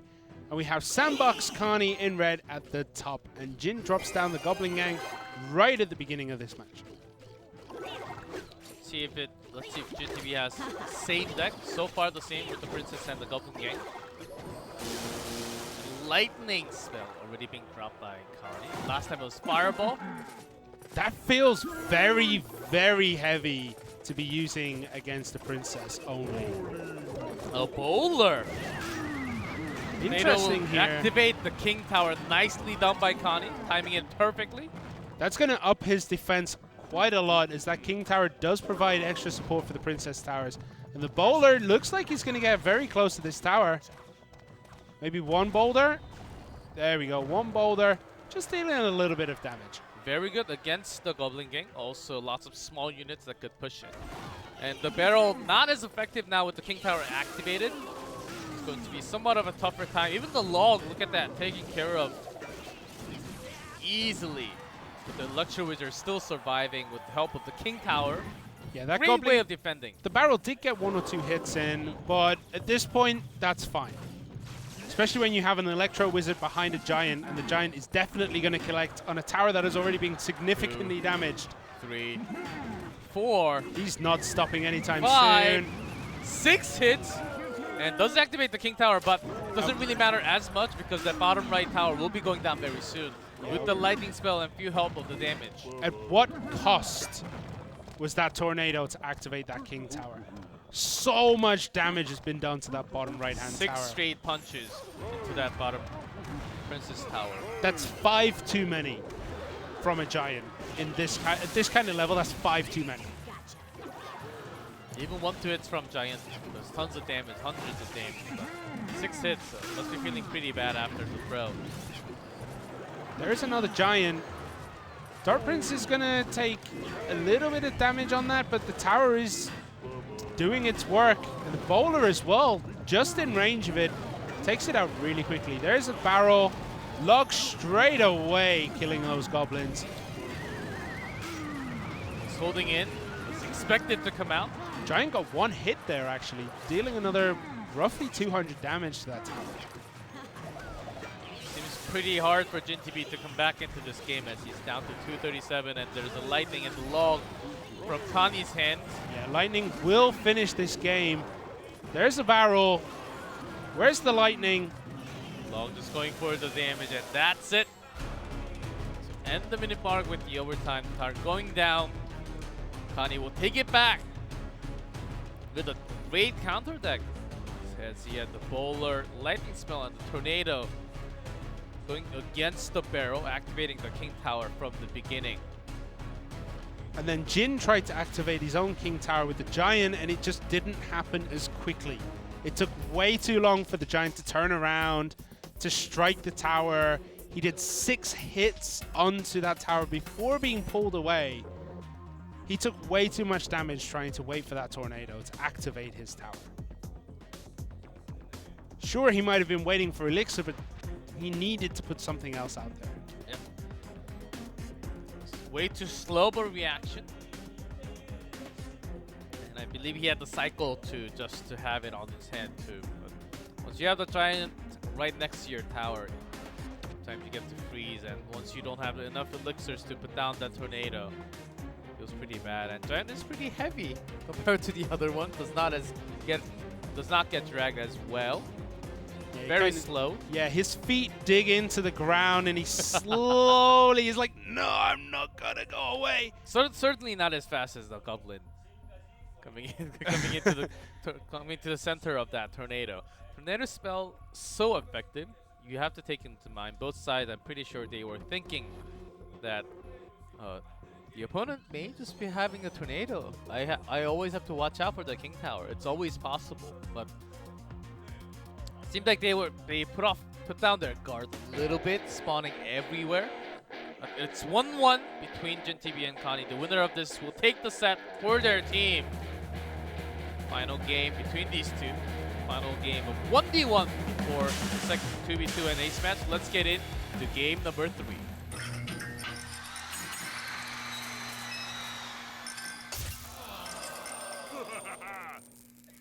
So at the top of the screen we have Sandbox's Connie. At the bottom of the screen we have op.gg's Jin TV. Both players now at 10 elixir. Are they going to be playing anything? There's an elixir collector from Connie. What are we going to see here? A golem. Fireball already been dropped to land some damage, of course. So Mega Minion as well. Will not get the maximum value out of that elixir collector.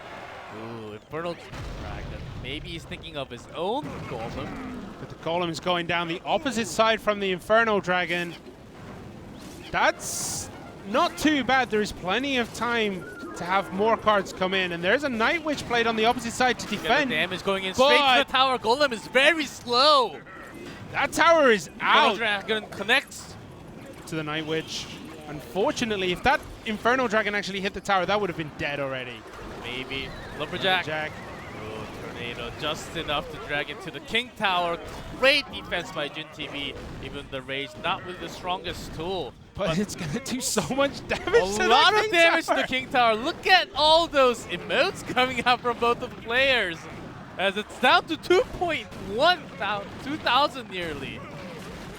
Have you ever seen the King Tower drop lower than the Princess Towers before? Not too rare of a sight, but Goblin Barrel once again doing some damage. Bandit drops down. One more hit. So close. Because King Tower actually does less damage than the Princess Tower, but the thing that makes it strong is that because it has higher HP than the Princess. And that tower is down and out. No reason to spend your elixir to actually defend for that. It was going to go down regardless. Yeah, with the Golem Night Witch deck, going down one tower is not killing your game. He still has one push here. If this push fails, another Golem push will not have enough time to come through. Great placement of the Princess and Bandit, taking it out. Nicely done by Connie, connecting right after. Tornado. Great leaving use, but nothing following up with it though. Does manage to break the Golem. There's a Fireball. Rage Potion comes in. 1 hit, 2 hit. Oh, that tower might actually go not quite down, but that's a decent amount of damage. Great Goblin Gang coming. Stopping that Bandit charge was at the critical time. He charged, almost went to that tower. Way too early of an approach. Infernal Dragon gets straight damage onto the Golem already. Connie seems like he has lost this one out. Even the Tornado, not enough. Fireballs himself. Of course, you can't do damage to your own tower, but that's going to be game. Jin TV taking the first set for op.ggskeleton. Jin's 1v1 record is now 2 wins and 1 loss. I feel he only lost to Expo Master. Yes. He is so good. And Connie, I don't know. He's really, really good. In his 2v2 matches, he's been pretty good. But I don't know. In this game, that last Golem push just didn't quite have enough oomph behind it. He needed a lot more to be able to take out that tower. And it was his last push. He had no other push, no time remaining for another Golem push to be built up. Just by watching this one, I know. Actually, I know. I don't think Connie's the top of the list for 1v1 player. I think Sandbox should be rethinking about their 1v1 player who wants to be out as their ace match potentially later on if it happens after coming back with the 2v2. But Well, I don't think Sonny's at the moment the best 1v1 player in the Korean region right now. Well, taking a look at Sandbox, every player, Beaver, Shinchu, Ido, and Kani have all played 1v1. Beaver, Shinchu, Ido, and Kani have all lost in their 1v1 matches. That's not a good record to be having right now. They do not have this strong 1v1 player, it seems like. They need Simon. No, they really do not. If they put me in their team, they would be losing even quicker than this. These guys, so far they have been rushed.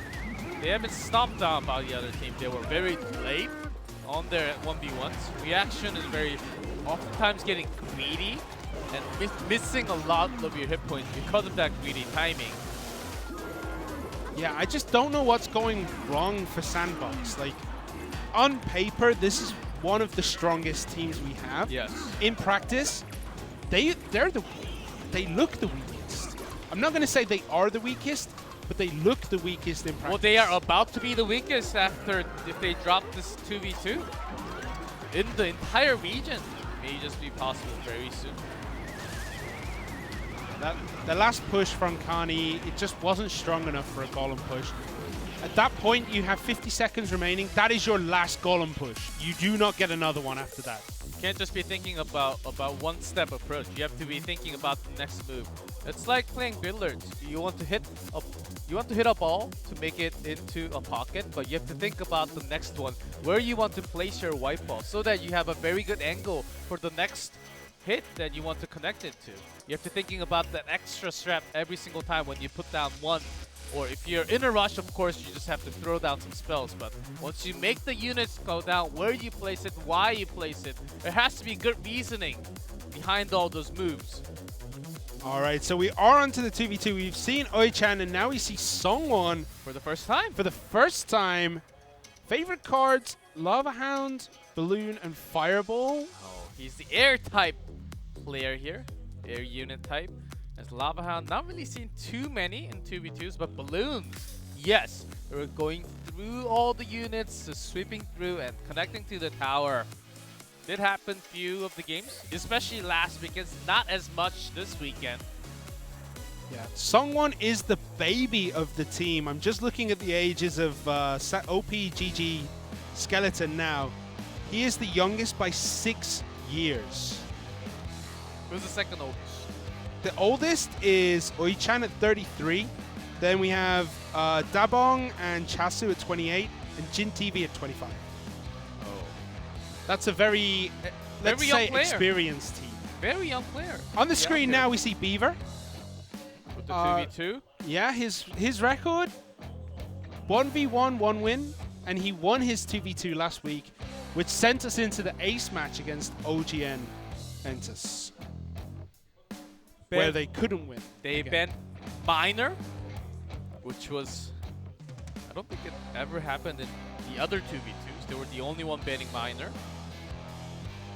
Be interesting to see what they ban here. Here's Shinchu, 1v1 record, 1 loss. That's the only game he's played so far. Hunter. He has been using the Hunter against the Giant, which was quite impressive. Eventually, he lost the Elixir trade, so he was falling behind. But in terms of his usage onto the Hunter card as a defensive card, pretty effective, I would say, even against lots of ground units. Gonna be interesting to see what he puts down for the 2v2 here. We haven't seen him in 2v2 yet, and we've seen that players play very differently between 1v1 and 2v2. Shinchu, his favorite, stays the same. He used lots of Goblin Hunt. Uses lots of miners as well. Goblin Hunt used all 3 times. Having to win, of course. We have lots of stat provided by the production. They will be in use a lot more. We do see a balloon ban. Tornado and Balloon. Tornado ban from OPGG. That has been their kind of staple ban Yes. in 2v2. And Balloon being banned from Sandbox. Interesting. If teams know that op.gg are going to be banning the Tornado, it means in the future they can ban out something else, because we saw a lot in the first week that Tornado was being banned twice because it is such a good card in 2v2. Yeah, Tornado. You can lock down so many units at the same time. So kind of course, different from Clone spell that we saw previously. But maybe their skeleton, op.ggskeleton, skeleton, thinking about their own skeletons in this case. I think they really struggled in their 2v2, where they brought their own minor magic archer, which they won. But the other two, with the Infernal Dragon, the Rage, with the Dark Prince, the Double Prince Golem, which was not too effective against Kingzone earlier in the day. Let's see if they have any other 2v2 strategy ready for them. It's going to be interesting to see what Sandbox play. They're really down right now. They're not performing well. They're not performing as expected. They need this win to keep any hope really of finishing the Korea Regional in an okay spot. Being 2-1 down is fine. Losing 2 and winning 1 is okay, but being 0-3, that negatively affects your mindset as a team so much. Yeah, being worse in the region does not feel good, certainly. And Beaver using lots of Dark Prince and Mega Minion to follow up right after. Even a Zap instead of the Lightning spell. Beaver also used Tesla in 1v1. He's one of the other players who has played Tesla so far in the Korean region. And I don't know if we'll see it in 2v2, but it is still a useful card, I feel. Definitely has a spot. I think it's a great defensive tool, especially against a Balloon that was banned out this time, so less likely to just see the Tesla Tower coming out in this specific 2v2. I'm gonna reckon we're gonna see Double Prince, Minor, Poison. From Sandbox? From both teams at some point. During this set, I think we're gonna see that core be played a lot. I think we're seeing some, we're narrowing it down to few decks that are working so well on 2v2. Maybe we will see some creative decks coming in soon, but still, you only see lots of Golem, lots of heavy ones pushing in with lots of Infernal Dragons, of course, to stop that push. And the trend we saw from yesterday and today was the Giant Skeleton. That's another thing now. With the clone or without the clone? With the clone and also without the clone. I think with the clone, it just seems to be so much more powerful on the defense. Like 4 death bombs, 4 final explosions from them, so much damage. Which is true, and they've got their 3 minutes to build their deck.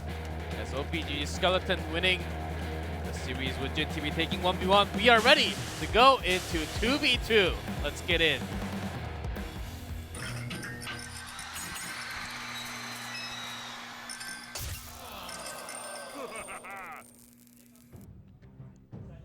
Alright, Uichan and Sungwon in blue for op.gg.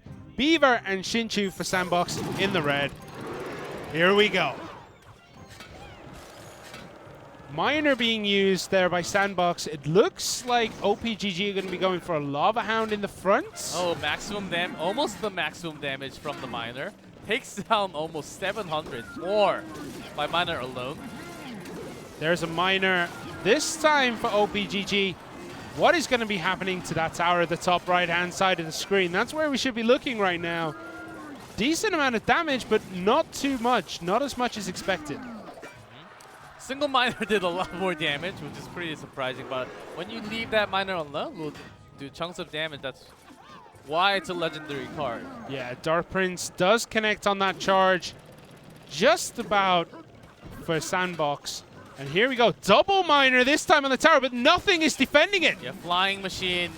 I'm guessing they wanted to have that in range and then go to the right side. That tower is so dead. There's still nothing there to defend it. They want to make their push all the way in, get some damage. Not enough compared to how much damage was just done by that double Minor. Not even close, down to 400. That basically means a few fireballs will take it out. What happened here? And Sandbox had already just switched out to the defensive build. Flying Machine did not connect because the last miner was towards that King Tower instead of the outer side. And they were having that mind game going on, and they fell right into it. This is so bad now for Sandbox. Having a P.E.K.K.A just taking care of that miner. 2 shots, easily done. But that tower is going down. Sorry, Sandbox actually have the advantage, but op.ggsk have taken down a lot of that top tower. Down to And now they're 580. defending. P.E.K.K.A will just get taken out from easily. Now they're already onto the next tower in the left lane now.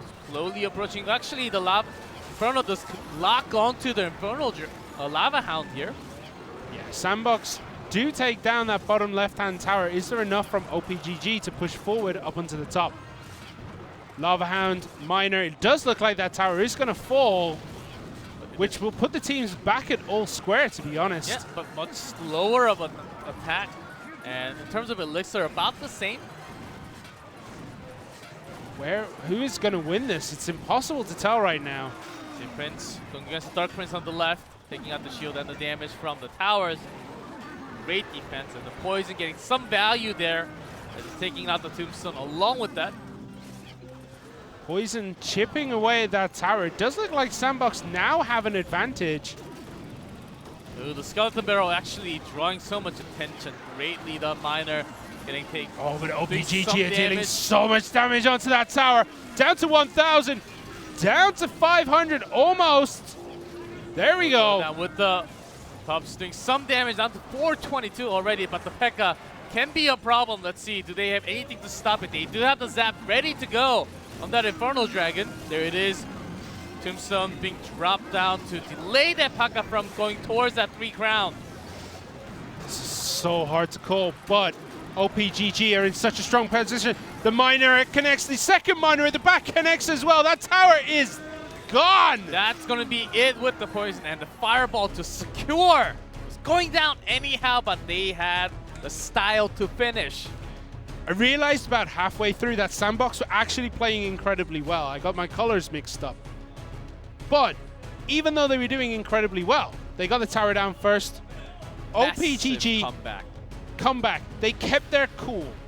That was what was important there. They kept their cool, and they had that one big push, which just deleted 3/4 of the HP off that tower. They had the confidence to keep up the same exact attack with the Lava Hound and their own miner. They were not dealing with the miner to the left bottom Princess Tower because they had their trust. They knew if they have a successful push into the right one, they can have a better one, which they actually did towards the end of the game.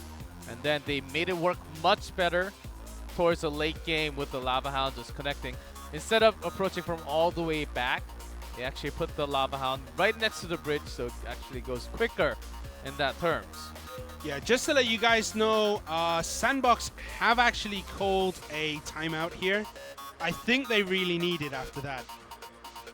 It's, I don't know, it's just such a bad position for Sandbox to be in. Yeah, one more loss. They are down 0-3 match score. They will be down 0-3 match score, which will be basically all losses from the region. Not the position you want to be in when you're going to start moving into other countries to play against the SEA region, the Japan region. Oh. Yeah, op.ggskeleton, they only need a single game here. If they win this 2v2, they are done. They're going home with a win. After a loss against Kings on Dragon X, they were able to come back after Sandbox. Against Sandbox, which I think is very likely at the moment. The momentum and the speed they're charging in right now. And compare that to Sandbox. I think Sandbox is losing their teamwork a little bit. There's individual use of the spells are really good, but the coordination compared to ggskeleton at the moment, I would say they're losing it a little bit. You can see everyone around the 2v2 players here, except for Edo, who seems to just be chilling out back of the desk. Is that a sign that maybe the team spirit quite isn't there yet? You know what I mean? I think it's also in the rulebook, then they can have up to maximum of 2 team members to discuss. Plus the coach. So 3, right? I think 2, including the coach. But then there were 3 people there. There was the coach and 2 players. Because No? they had 2v2. Oh yeah. I can't count. I thought there was 5 people I'm pretty there. sure I read the rule book, and I read the rule book, but I forgot that rule. yeah, but they are ready. Maybe the final game of tonight. If op.ggskeleton Skeleton wins this game, it'll be the match point sandbox. Can they come back from this loss right now? Let's get into game 2.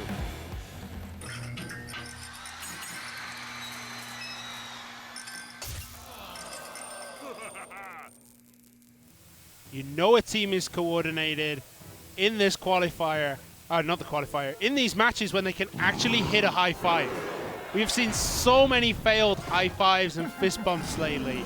Fist bumps are actually harder compared to the high five, so I would have my personal opinion on that. But Lava Hound seems like we're having similar decks. Same deck from op.gg, a different one from Sandbox. Yeah, Oh, actually gets the rocket on top of that Infernal Dragon, straight up. yeah, the golem does connect with the tower for 1 punch.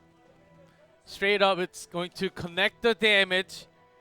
And getting few shots in. Yeah, the Inferno Dragon takes so much damage, it's almost dead. There it goes, it falls down. The Electro Wizard is going to connect into the tower, but the Lava Hound does come back down at the bottom right.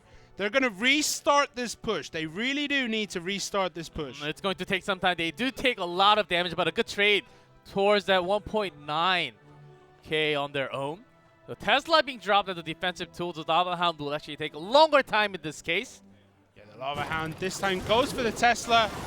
Flying Machine instantly fireballed again.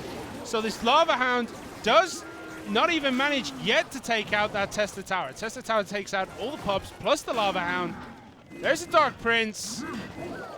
Mega Minion's gonna deal 1, maybe 2 hits there before going down to the tower. Great defense, but look at that rocket in the hands of Sandbox. They want to finish this game and bring a win for themselves, but they have to secure that with their push first, and then going towards it.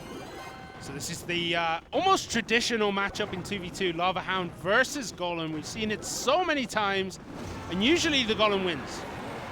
The Infernal Dragon locks onto that Golem, but gets taken out with the rocket. Rocket. Oh, but look at that full beautiful placement on that second tombstone there, making sure that that Golem walks from one lane to the other, so it starts dealing damage to the undamaged The tower. Prince will get stopped by the Dark Prince and the Tombstone. Also, great way of defending. Just making sure you have all the Tombstones to drag the Golem all the way towards the other side. op.gg working their defensive move right here. Yeah, and everything that survived op.gg's defense suddenly is in the face of Sandbox's tower. Didn't deal much damage. The miner got distracted by the Prince, but it doesn't matter. It's you're forcing your opponent to put out a defense. Still did some damage. And once again, op.gg's Inferno Dragon once again blown up with the rocket. but this time a lot better of an approach with the Dark Prince right behind the Golem. Will actually go straight towards that tower. Great fireball, taking out multiple HPs. Yeah, there was also no second tombstone to pull the Look at the the Golem Prince from going across. charging it straight in. The Tombstone just to delay. That was way too close. Inferno Dragon does go down to the tower, but both these towers are not looking very healthy. They have to defend, but that Dark Prince, oh, it's perfect.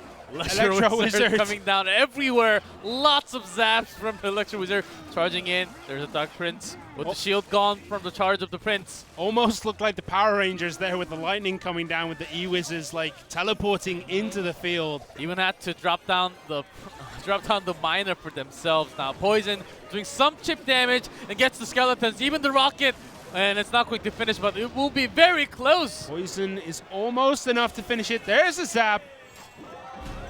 Boom! Sandbox are back in this set. Using the rocket to take out the Infernal Dragon every single time, just to make sure their Golem goes all the way or at least nearby that tower. We could see with the timing of the Tombstones coming in, op.gg's Skeleton, they were low on Elixir. They were getting delayed. That was the reason why they couldn't really bring the Tombstone down at the right moment. They were always clicking on it, spamming on, just waiting for the Elixir to come on. and just didn't quite have it. But op.ggskeleton Skeleton do call a timeout again here. Again? They do call their first timeout. Yeah, last this one was Sandbox, of course. Each team can have a single timeout in every match. So this can be the final one. Sandbox looking to come back into this one, but last time in the 1v1, op.gg and Sandbox back to op.gg. Well, right now we have op.gg, Sandbox, and guess what? The trend was Sandbox lose. I can never say it, but the trend has been out there. You can pretty much tell what the trend is. I've given you hints, guys. It's Blue's clues right there for all the Nickelodeon fans. Yeah, Blue's Clues was a bit after my my time, so I never really watched Blue's Clues. What was your child favorite show? Shows that you will never have heard of, like 70s? Rosie and Jim. 70s show?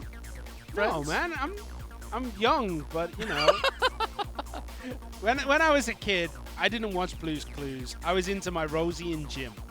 Rosie and Jim. Yeah, you have no idea because it's a region-specific kids show. It's not even a country-specific. It's not just England.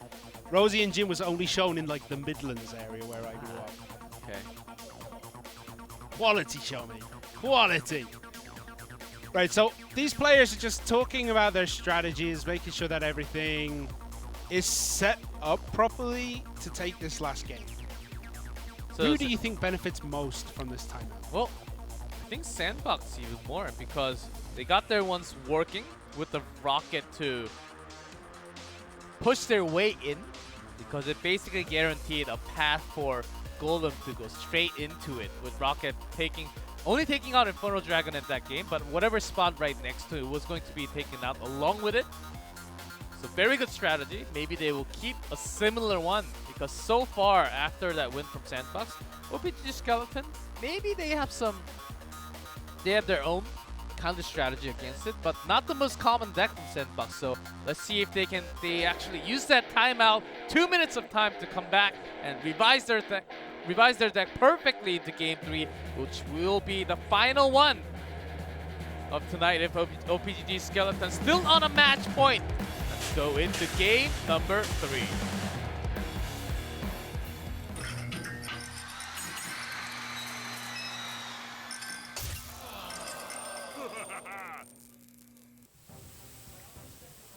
Okay, so op.ggskeleton Skeleton in the blue at the bottom of the map. Sandbox, Beaver, and Shinshu in red at the top. And there is a Lava Hound from op.gg. Looks like they may be going down to their first deck again. Very similar one with the Flying Machine. And that was game 1. They still have the Miner, Mega Minion waiting in place, just waiting for the Golem to be broken in two. Doesn't look like Sandbox have the Rocket yet to take out that Inferno Dragon, so he does manage to knock out the Golem before Sandbox it reaches the same, tower. I believe the same one from game 2, and op.ggg pulls their game 1 deck once again. So Miner, Lava Hound, Poison. It's a very standardized deck, I feel, at this point. It's a very common deck that we get to see. Both against that Inferno Dragon has that Electro Wizard, which is basically the counter against that overtime more damage. Yeah, so I guess when the Inferno Dragon is on their side of the bridge, they're going to drop the E-Wiz. When it's on the opposite side of the bridge, they're going to drop the Rocket to take it out. Yeah, also pretty good as your own offensive tool right now. See? Inferno Dragon basically doing no damage whatsoever. But so much damage being done to that tower from everything that was pushed up from op.ggg. And op.ggg actually have a very strong elixir advantage right now. Yeah, pretty good fireball. Even an extra shot from the Flying Machine. Great trade for op.ggg. Almost their way to win the match. They're half through the tower. There's Tombstone dropped out. They're about equal right now, but that Tombstone does give op.ggg a very slight advantage in terms of elixir. Lava Hound slowly approaching with their Inferno Dragon, the same one, but they do have the Rocket in place. I believe this time maybe in use for a defensive use. Yep, there's a Rocket taking out the Inferno Dragon. I think only damaged. Well, it didn't really matter too much as Inferno Dragon Damage has a to lot that tower, oh my goodness. Lava Hound, what else is attacking that tower? Just does so much damage, 200 HP left. And Lava Hound is coming up for round number 2. But Infernal Dragon locks it. No damage taken. There's a fireball, but only 65. That's going to be taken care of with any spell. They do have the poison even to take care of. Lots of zaps available from op.ggsk. They know they got this game in their hand. It's going to be very likely they'll win. Only 50 seconds left. Unless there is some kind of miracle push here from Sandbox, it is over, and they are finishing the Korean. There we go. They're finishing Korea 0-3. Sandbox Wow. who faced off a loss here as all the teams, the members from op.ggsk already celebrate even before the timer is gone. They know because their tower was barely even scratched in this last game. I don't think it's even possible to take down a tower from full health to no health in less than 8 seconds. Even if the Infernal Dragon just reaches it, I don't think it's possible. Unless you have a huge wave of your own units already in place, it is technically impossible, I would say. In 8 seconds, can an Elite Barbarian and Mage can do it in 8 seconds if there's nothing I don't know. My defending tower it? usually dies instantly to Elite Barbarian and Rage, so I assume it could do anything. You're lying. It could do anything. What we are going into the highlights as op.ggskeleton brings back their win after dropping against Kings of Dragon X the first series of tonight. We're recording when they're in the middle in the standings of the highlight of set number 2. Yeah, and as you can see, so much damage was done in this set 2 game 1 to that tower, and then they just kind of pushed even harder up that other side to finish it off. Great comeback here as the Infernal Dragon was basically lost. Lots of Lava Hound just pushing all the way in. Perfect high 5 meta here. Managing to connect the high 5s, which is so difficult for some of these players. Yeah, this was a better use of the rocket. Actually missed somewhat in game 3, I believe.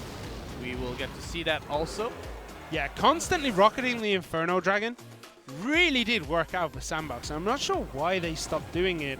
I believe, let's take a look at it again. They did use the rocket defensively. Might have missed onto the Lava Hound, only getting the Infernal Dragon.